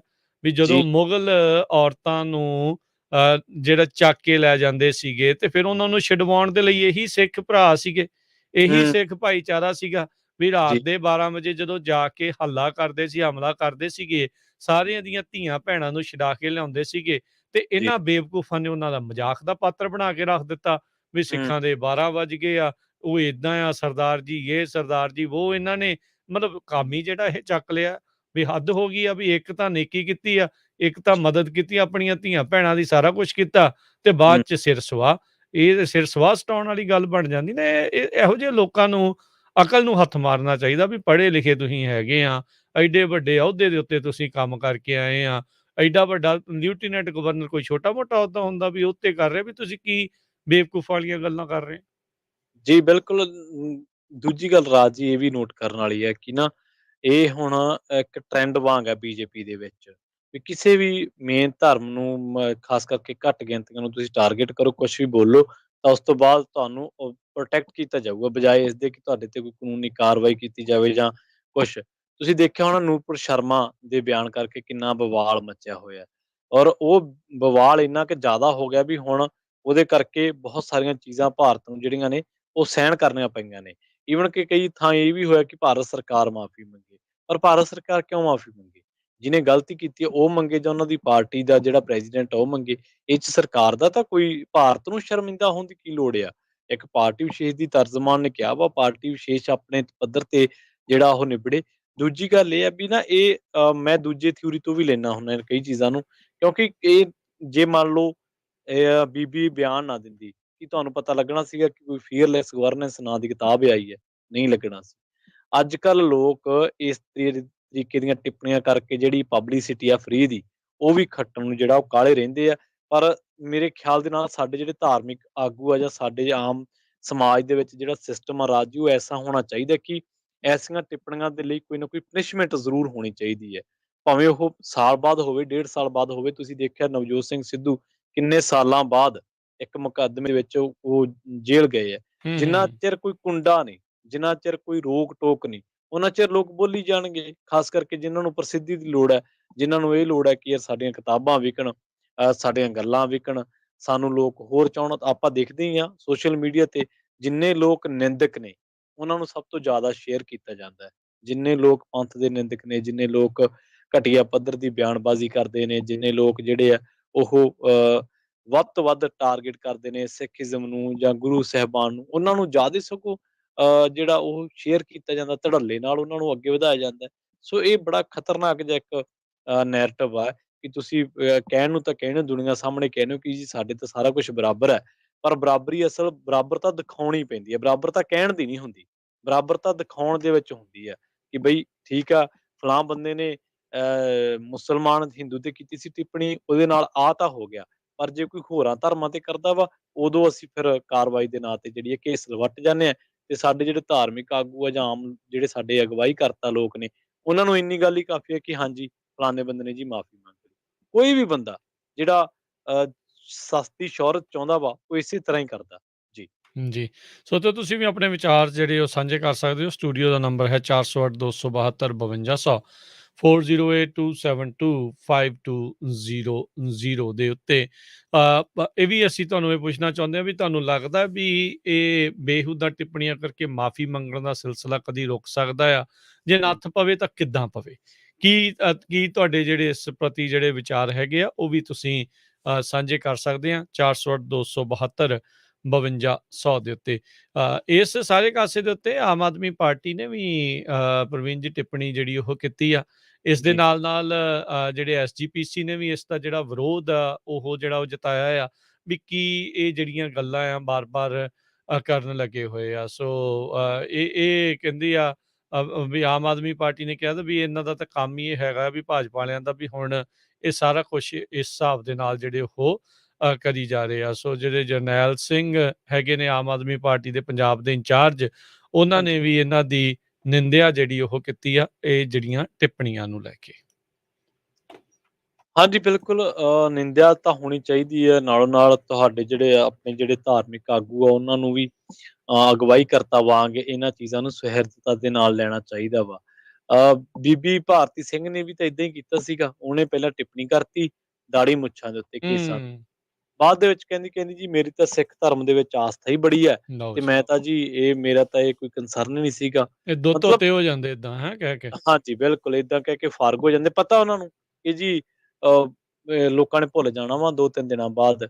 ਸੋ ਇਹ ਬਹੁਤ ਗਲਤ ਗੱਲ ਹੈ। ਬੇਸ਼ੱਕ ਅਸੀਂ ਸਾਡੇ ਸਿੱਖ ਚਿੰਤਕਾਂ ਨੂੰ ਕਈ ਵਾਰੀ ਕਹਿ ਤਾਂ ਦਿੰਦੇ ਹਾਂ, ਆਮ ਲੋਕ ਕਿ ਯਾਰ ਇਹ ਜ਼ਿਆਦਾ ਛੱਛੋ-ਪੰਜ ਜਾਂ ਜ਼ਿਆਦਾ ਦੁਬਿਧਾ ਜਾਂ ਜ਼ਿਆਦਾ ਚਿੰਤਨ ਦੇ ਵਿੱਚ ਪਾ ਰਹੇ ਆ। ਪਰ ਕਈ ਥਾਈਂ ਤੁਹਾਨੂੰ ਮੰਨਣਾ ਪਊਗਾ ਵੀ ਉਹ ਸੱਚੇ ਹੁੰਦੇ ਆ। ਉਹ ਹੂੰ, ਅਗਾਊਂ ਤੁਹਾਨੂੰ ਇਸ ਗੱਲ ਦੇ ਉੱਤੇ ਉਹ ਕਰ ਦਿੰਦੇ ਆ ਕਿ ਯਾਰ ਆਹ ਚੀਜ਼ਾਂ ਹੋਣਗੀਆਂ। ਅੱਜ ਤੋਂ ਪਹਿਲਾਂ ਕਿੰਨੀਆਂ ਕੁ ਟਿੱਪਣੀਆਂ ਹੁੰਦੀਆਂ ਸੀ, ਜੇ ਟਿੱਪਣੀਆਂ ਹੁੰਦੀਆਂ ਸੀ ਅਗਲੇ ਨੂੰ ਡਰ ਹੁੰਦਾ ਸੀਗਾ ਕਿ ਯਾਰ ਨਹੀਂ ਆਪਾਂ ਆਹ ਟਿੱਪਣੀ ਨਹੀਂ ਕਰਨੀ, ਨਹੀਂ ਆਪਾਂ ਇਹ ਨਹੀਂ ਕਹਿਣਾ। ਪਰ ਹੁਣ ਤਾਂ ਸਗੋਂ ਉਹ ਚੀਜ਼ਾਂ ਨੂੰ ਕੈਸ਼ ਕਰਦੇ ਨੇ ਲੋਕ। ਆਪਣੇ ਨਾਲ ਕੁਝ ਹੂੰ, ਕਾਲਰ ਨੇ ਰਾਜ, ਜੀ। ਉਹਨਾਂ ਨੂੰ ਜੋੜਨ ਦੀ ਨਾਲ ਕੋਸ਼ਿਸ਼ ਕਰਦੇ ਹਾਂ, ਉਹਨਾਂ ਦੀ ਰਾਏ ਵੀ ਪ੍ਰੋਗਰਾਮ ਦੇ ਸ਼ਾਮਲ ਕਰਦੇ ਹਾਂ। ਉਸ ਤੋਂ ਬਾਅਦ ਫਿਰ ਗੱਲਾਂ ਬਾਤਾਂ ਇਸੇ ਤਰ੍ਹਾਂ ਜਿਹੜੀ ਚਰਚਾ ਉਹ ਚੱਲਦੀ ਰਹੇਗੀ। ਸਾਡੇ ਨਾਲ ਪਹਿਲੇ ਕਾਲਰ ਨੇ ਗੁਰਦਰਸ਼ਨ ਸਿੰਘ ਜੀ। ਸਤਿ ਸ਼੍ਰੀ ਅਕਾਲ ਜੀ, ਤੁਸੀਂ ਆਨ 에ਅਰ ਹੋ ਜੀ, ਆਪਣੀ ਸਤਿ ਗੱਲ ਸ੍ਰੀ ਦੱਸ ਅਕਾਲ ਜੀ, ਸਾਰਿਆਂ ਨੂੰ ਸਤਿ ਸ੍ਰੀ ਅਕਾਲ। ਜੀ। ਸਤਿ ਸ਼੍ਰੀ ਅਕਾਲ ਜੀ। ਮੈਂ ਤਾਂ ਇਹ ਕਹਿਣਾ ਸੀਗਾ ਜੀ ਵੀ ਹੋਰ ਕਿਸੇ ਨੂੰ ਕੋਈ ਮਾਫੀ ਦਿੱਤੀ ਜਾਵੇ ਤਾਂ ਗੱਲ ਵੱਖਰੀ ਆ, ਇਹਨੂੰ ਮਾਫੀ ਨਹੀਂ ਮਿਲਣੀ ਚਾਹੀਦੀ। ਜੀ। ਹੂੰ, ਕਿਉਂਕਿ ਇਹ ਜਿਹੜੇ ਬੇਦੀ ਹੋਏ, ਸੋਢੀ ਹੋਏ, ਵਣਜਾਰੇ ਹੋਏ, ਲਬਾਣੇ ਹੋਏ, ਇਹ ਜਿਹੜੇ ਲੋਕ ਆ ਨਾ, ਇਹ ਪੱਕੇ ਮਤਲਬ ਸਿੱਖ ਆ ਗਿਣੇ ਜਾਂਦੇ। ਹੂੰ, ਹੂੰ, ਜੀ। ਤੇ ਇਹਦੇ ਬਾਰੇ ਤਾਂ ਮੈਨੂੰ ਪਤਾ ਨਹੀਂ ਵੀ ਇਹ ਕਿਵੇਂ ਆ, ਪਰ ਇਹਦਾ ਘਰ ਵਾਲਾ ਤਾਂ ਬੇਦੀਆਂ ਦਾ ਮੁੰਡਾ ਨਾ। ਬਿਲਕੁਲ, ਹਾਂਜੀ। ਬਿਲਕੁਲ। ਤੇ ਜਾਣੀ ਮਤਲਬ ਅਸੀਂ ਲੋਕ ਜਿਹੜੇ ਆਪਾਂ ਜੱਟ ਹੁੰਦੇ ਆ, ਆਪਣੇ ਤਾਂ ਕੋਈ ਇੰਨੀ ਘੜੀ ਨਹੀਂ, ਇਹਨਾਂ ਦੇ ਜਨਮ ਤੋਂ ਇਹਨਾਂ ਨੂੰ ਸਿੱਖੀ ਬਾਰੇ ਦੱਸਿਆ ਜਾਂਦਾ ਹੂੰ, ਤੇ ਇਹਨਾਂ ਨੂੰ ਵੱਧ ਪਤਾ ਹੁੰਦਾ ਉਸ ਗੱਲ ਦਾ। ਤੇ ਇਹ ਤਾਂ ਆਪਦੇ ਉਹ ਨੰਬਰ ਬਣਾਉਣ ਵਾਸਤੇ ਇਹ ਕਰਦੀ ਹੈਗੀ ਆ ਵੀ ਮੇਰੀ ਕੋਈ ਬਣ ਜੇ। ਤੇ ਬਾਕੀ ਜਿਹੜੀ 12 ਵਜੇ ਵਾਲੀ ਤਾਂ ਸਾਰਿਆਂ ਨੂੰ ਪਤਾ ਹੀ ਹੈ, ਮੈਂ ਦੁਬਾਰਾ ਤਾਂ ਬੋਲਦਾ, ਕਈ ਵੀ ਨਵੀਂ ਜਨਰੇਸ਼ਨ ਨੂੰ ਨਹੀਂ ਪਤਾ ਹੁੰਦਾ ਗਾ ਜੀ। ਵੀ ਉਦੋਂ ਉਹਨਾਂ ਦੀ ਮੁਸਲਮਾਨਾਂ ਦੀ ਫੌਜ ਹੁੰਦੀ ਸੀ ਬਹੁਤ ਹੀ ਵੱਡੀ, ਜੀ। ਤੇ ਇਹ ਸਿੱਧੇ ਤਾਂ ਉਹਨਾਂ ਨਾਲ ਲੜ ਨਹੀਂ ਸਕਦੇ ਸੀਗੇ। ਇਹ ਫਿਰ ਜਿਹੜਾ ਗਰੀਲਾ ਯੁੱਧ ਆ ਨਾ, ਦੁਨੀਆ ਦੇ ਹੋਰ ਪਾਰਟੀ 'ਚ ਵੀ ਹੁੰਦਾ, ਸਭ ਤੋਂ ਪਹਿਲਾਂ ਇਹ ਸਿੱਖਾਂ ਨੇ ਚਾਲੂ ਕੀਤਾ ਵੀ ਉਹਨਾਂ ਕੋਲ ਫੌਜ ਬਹੁਤ ਥੋੜੀ ਹੁੰਦੀ ਸੀ। ਜੀ। ਹੂੰ, ਹੂੰ, ਤੇ ਗਰੀਲਾ ਯੁੱਧ ਕਰਕੇ ਉਹ 10-10 ਲੱਖ ਦੀ ਫੌਜ ਨੂੰ ਰਾਤ ਨੂੰ 12 ਵਜੇ, ਕਿਉਂ ਇਹ ਜਿਹੜੀ ਕੌਮ ਹੁੰਦੀ ਸੀ ਨਾ, ਇਹ ਖਾ ਖੂ ਕੇ ਸ਼ਰਾਬ ਸ਼ੂਬ ਤੇ ਮੀਟ ਮੂਟ ਪੀ ਕੇ ਸੌਂ ਜਾਂਦੀ ਸੀ, ਤੇ 12 ਵਜੇ ਆਪਣੇ ਵਾਲੇ ਫਿਰ ਵਿੱਚੋਂ ਲੁੱਟ ਖੋਹ ਵੀ ਕਰ ਲਿਆਉਂਦੇ ਸੀ, ਕੁੜੀਆਂ ਵੀ ਇਹਨਾਂ ਦੀਆਂ ਛਡਾ ਕੇ ਬਚਾ ਲਿਆਉਂਦੇ। ਲਿਆਉਂਦੇ ਸੀਗੇ। ਜੀ। ਜੀ। ਤੇ ਹਾਂ, ਤੇ ਉਹ ਕਿੱਡੀ ਇੱਕ ਨਾ ਬਹੁਤ ਵੱਡੀ ਮਾਣ ਵਾਲੀ ਗੱਲ ਹੈ, ਸਾਰੇ ਹਿੰਦੁਸਤਾਨ ਨੂੰ ਮਾਣ ਹੋਣਾ ਚਾਹੀਦਾ। ਤੇ ਪੰਜਾਬ ਦੇ ਵਿੱਚ ਜੰਮ ਕੇ ਤੇ ਪੰਜਾਬਣ ਹੋ ਕੇ ਵੀ ਇਹੋ ਜਿਹੀ ਜੀ। ਗੱਲ ਕਰੇ, ਇਹ ਬਰਦਾਸ਼ਤ ਹੀ ਨਹੀਂ ਹੋ ਸਕਦਾ। ਜੀ। ਜੀ। ਥੈਂਕ ਬਹੁਤ ਯੂ ਧੰਨਵਾਦ। ਗੁਰਦਰਸ਼ਨ ਜੀ। ਮੈਂ ਤਾਂ ਇੰਨਾ ਕੀ ਕਹਿਣਾ ਸੀਗਾ ਜੀ। ਸਤਿ ਸ੍ਰੀ ਠੀਕ ਹੈ ਅਕਾਲ। Gurdarshan, thank you. ਪ੍ਰਵੀਨ ਜੀ, ਕਿਸੇ ਨੇ ਨਾ ਕਮੈਂਟ ਕਰਦੇ ਆ, ਗੱਲ ਤਾਂ ਉਹਨਾਂ ਦੀ ਵੀ ਜਿਹੜੀ ਉਹ ਠੀਕ ਆ, ਕਈ ਵਾਰੀ ਨਾ ਗੱਲ ਕੌੜੀ ਲੱਗਦੀ ਆ, ਯਾਰ ਇਦਾਂ ਕਿਉਂ ਬੋਲੀ ਜਾਂਦੇ। ਕਹਿੰਦੇ ਵੀ ਜੇ ਉਸ ਟਾਈਮ ਦੇ ਉੱਤੇ ਸਿੱਖ 12 ਵਜੇ ਇਹ ਕੰਮ ਨਾ ਕਰਦੇ ਤਾਂ ਸਭ ਨੂੰ ਹੀ ਪਤਾ ਆ ਵੀ ਜੀ। ਉਹ ਮੁਗਲਾਂ ਦੇ ਫਿਰ ਗਾਂ ਕੀ ਹੁੰਦਾ ਰਿਹਾ, ਕੀ ਉਹਨਾਂ ਨੇ ਕੀਤਾ ਆ। ਗਜਨੀ ਦੇ ਬਾਜ਼ਾਰਾਂ ਦੇ ਵਿੱਚ ਕੀ ਕੁਛ ਜਿਹੜਾ ਉਹ ਹੋ ਰਿਹਾ ਸੀ, ਹੋ ਰਿਹਾ ਸੀ। ਟਕੇ ਦੇ ਉੱਤੇ ਕੀ ਕੁਛ ਜਿਹੜਾ ਉਹ ਹੋ ਰਿਹਾ ਸੀ। ਜੇ ਹੂੰ, ਇਹਨਾਂ ਭੈਣਾਂ ਨੂੰ, ਔਰਤਾਂ ਨੂੰ ਉੱਥੇ ਨਾ ਲੁੱਟ ਖੋਹ ਦਾ ਸਮਾਨ ਛਡਾ ਕੇ ਉਹ ਨਾ ਲਿਆਉਂਦੇ ਤਾਂ ਕੀ ਜੀ। ਜਿਹੜਾ ਇਸ ਦੇ ਵਿੱਚ ਹੋਣਾ ਸੀ। ਉਹ ਗਾਂ ਕਹਿੰਦਾ ਚਲੋ ਬੰਦਾ ਚੰਗਾ ਨਹੀਂ ਲੱਗਦਾ ਵੀ ਆਪਾਂ ਮਰਿਆਦਾ 'ਚ ਰਹਿ ਕੇ ਗੱਲ ਕਰਨੀ ਹੈ, ਪਰ ਬਿਲਕੁਲ। ਕੋਈ ਅਣਜਾਣੀ ਹੋਈ ਗੱਲ ਥੋੜ੍ਹੀ ਆ ਵੀ ਕਿੱਧਰ ਨੂੰ ਜਾਣਾ ਸੀ, ਇਤਿਹਾਸ ਕੀ ਜਿਹੜਾ ਚੀਜ਼ ਹੋਣੀ ਸੀ। ਤੇ ਇੱਦਾਂ ਜੀ। ਦੀਆਂ ਬੇਤੁਕੀਆਂ ਜਿਹੜੀਆਂ ਉਹ ਗੱਲਾਂ ਮੂਲ ਪੰਜਾਬ ਦੇ ਨਾਲ ਜੁੜੇ ਹੋਏ ਹੋਣ ਦੇ ਬਾਵਜੂਦ ਵੀ ਇਹ ਹੂੰ, ਜਿਹੜੀ ਗੱਲ ਆ ਬੇਵਕੂਫੀ ਜਿਹੜੀ ਉਹ ਕਰਨੀ ਆ। ਤੇ ਆਪਾਂ ਅਗਲੇ ਕਾਲਰਸ ਨਾਲ ਗੱਲ ਕਰਦੇ ਹਾਂ ਜੀ। ਹਾਂਜੀ, ਪਰਵਿੰਦਰ ਸਿੰਘ, ਸਤਿ ਸ਼੍ਰੀ ਅਕਾਲ। ਹਾਂਜੀ ਪ੍ਰਵੀਨ ਜੀ ਤੇ ਰਾਜਕਾਰਨ ਵੀਰ, ਪੰਜਾਬੀ ਰੇਡੀਓ ਨਾਲ ਜੁੜ ਬੈਠੇ ਵੀਰ ਭੈਣ ਸਾਰਿਆਂ ਨੂੰ ਪਿਆਰ ਸਤਿਕਾਰ ਨਾਲ ਸਤਿ ਸ਼੍ਰੀ ਅਕਾਲ ਜੀ। ਸਤਿ ਸ਼੍ਰੀ ਅਕਾਲ ਜੀ। ਹਾਂਜੀ ਪ੍ਰਵੀਨ ਜੀ, ਜਿੱਦਾਂ ਹੁਣ ਆਪਣੇ ਕਿਸਾਨੀ ਮੋਰਚਾ ਸੀਗਾ, ਕੰਗਣਾ ਰਟੌਰ ਸੀਗੀ, ਕੀ ਕੁਛ ਬਕਦੀ ਰਹੀ ਉਹ, ਉਹਦੇ ਉੱਤੇ ਵੀ ਕੋਈ ਕੱਟਿਆ ਨਹੀਂ ਗਿਆ ਸਕੰਜਾ। ਇਹ ਤਾਂ ਮੂੰਹ ਪੈ ਗਿਆ ਇਹਨਾਂ ਦਾ ਜਿੱਦਾਂ, ਤੇ ਉਹਦੇ ਵੇਲੇ ਹੁਣ ਮਾੜੀ ਮੋਟੀ ਇਹਨਾਂ ਪ੍ਰਤੀ ਕੋਈ ਗੱਲਬਾਤ, ਜਿੰਨੇ ਵੀ ਜੰਗ ਯੂਥ ਸੀਗੇ, ਕੁੜੀਆਂ ਮੁੰਡੇ ਇਹਨਾਂ ਨੂੰ ਖਿੱਚਦੇ ਸੀਗੇ, ਤਾਂ ਉਦੋਂ ਇੰਟਰਨੈਟ ਹੀ ਬੰਦ ਕਰ ਦਿੰਦੇ ਸੀ, ਸਾਰਾ ਆਪਣੇ ਸਾਰਾ ਇਹਨਾਂ ਤੇ ਠੱਪ ਕਰ ਦਿੰਦੇ ਸੀਗੇ। ਤੇ ਇਹਨਾਂ ਉੱਤੇ ਬਿਲਕੁਲ ਕਾਨੂੰਨ ਹੋਣਾ ਚਾਹੀਦਾ। YouTube ਆ, ਸੋਸ਼ਲ ਮੀਡੀਆ ਵਾ, ਇਹਨਾਂ ਨੂੰ ਬਲੌਕ ਕਰ ਦੇਣੇ ਚਾਹੀਦੇ ਬਿਲਕੁਲ। ਇਦਾਂ ਦੇ ਇਹਨੂੰ ਸਜ਼ਾ ਹੋਣੀ ਚਾਹੀਦੀ ਆ। ਤੇ ਬਾਕੀ ਆ ਜਿੱਦਾਂ ਹੁਣ ਸਰਸੇ ਵਾਲੇ ਨੇ ਕਿੱਦਾਂ ਗੁਰੂ ਗੋਬਿੰਦ ਸਿੰਘ ਜੀ ਦੀ ਨਕਲ ਉਤਾਰੀ ਸੀਗੀ, ਮੈਂ ਏਦਾਂ ਕਰ ਦੂੰਗਾ, ਉਹ ਕਰ ਦੂੰ, ਉਹਦੇ ਪ੍ਰਤੀ ਕੀ ਕੀਤਾ ਸੀਗਾ ਜਿਹੜੀਆਂ ਆਪਣੀ ਜਥੇਬੰਦੀਆਂ ਜੀ, ਉਹ ਵੀ ਮੇਨ ਪੁਆਇੰਟ ਲੈਣੇ ਚਾਹੀਦੇ। ਉਹਨਾਂ ਨੂੰ ਇਹੀ ਮੂੰਹ ਪੈ ਜਾਂਦੇ ਆ ਭਾਜੀ, ਇਹ ਗੱਲਾਂ ਦੇਖਦੇ ਸੁਣਦੇ ਆ ਜਦੋਂ ਇਹਨਾਂ ਦੇ ਉੱਤੇ ਆਪਣਿਆਂ ਦਾ ਇਹ ਜਿੱਦਾਂ ਕਹਿ ਲਓ ਬੇੜੇ ਬੈਠੇ ਹੋਆ, ਇਹ ਉਹਨਾਂ ਨੂੰ ਸਜ਼ਾਵਾਂ ਦਵਾਈਆਂ, ਉਹਨਾਂ ਪ੍ਰਤੀ ਕੁਛ ਕਰਦੇ ਹੀ ਨਹੀਂ, ਉਹ ਦੇਖਦੇ ਰਹਿੰਦੇ ਆ। ਹੁਣ ਬਗਰਾੜੀ ਵਾਲਾ ਦੇਖੋ ਕਿੱਦਾਂ ਉਹ ਇਹਨਾਂ ਨੇ ਕੀਤਾ ਕਹਾਣ, ਉਹ ਮੁੰਡੇ ਮਾਰ ਦਿੱਤੇ, ਮੁੜ ਕੇ ਉਹਨਾਂ ਦਾ ਵੀ ਕੁਛ ਨਹੀਂ ਕੀਤਾ ਇਹਨੂੰ। ਇਸ ਕਰਕੇ ਬਹੁਤ ਜ਼ਿਆਦਾ ਸ਼ਿਕੰਜਾ ਕੱਸਣ ਦੀ ਲੋੜ ਆ। ਜ਼ਿਆਦਾ ਕੇਸ ਇਹਨਾਂ ਤੇ ਹੋਣੇ ਚਾਹੀਦੇ ਜਿੰਨੇ ਏਦਾਂ ਦੀਆਂ ਟਿੱਪਣੀਆਂ ਕਰਦੇ। ਤਾਂ ਹੀ ਅਕਲ ਆਉਣੀ ਜੀ ਇਹਨਾਂ ਨੂੰ, ਤਾਂ ਹੀ ਆਉਣੀ। ਬਿਲਕੁਲ, ਥੈਂਕ ਯੂ ਪਰਮਿੰਦਰ ਸਿੰਘ ਜੀ। ਅਕਲ ਫੇਰ ਹੀ ਆਉਣੀ ਆ ਭਾਜੀ, ਏਦਾਂ ਨਹੀਂ ਆ ਗੱਲ ਬਣਨੀ ਹੈਗੀ। ਜੇ ਤਾਂ ਮਾੜਾ ਜਿਹਾ ਗੱਲ ਕਰਦਾ ਮੁੜ ਕੇ ਮਾਫੀਆਂ ਮੰਗੋ, ਮਾਫੀ ਕਾਹਦੀ ਆ? ਇਹਨਾਂ ਦੇ ਸਿੱਖਰ ਪਰੇਡ ਹੋਣੀ ਚਾਹੀਦੀ ਆ, ਫੇਰ ਪਤਾ ਲੱਗਦਾ ਵੀ ਗੱਲ ਬੋਲਣੀ ਕਿੱਥੋਂ ਆ।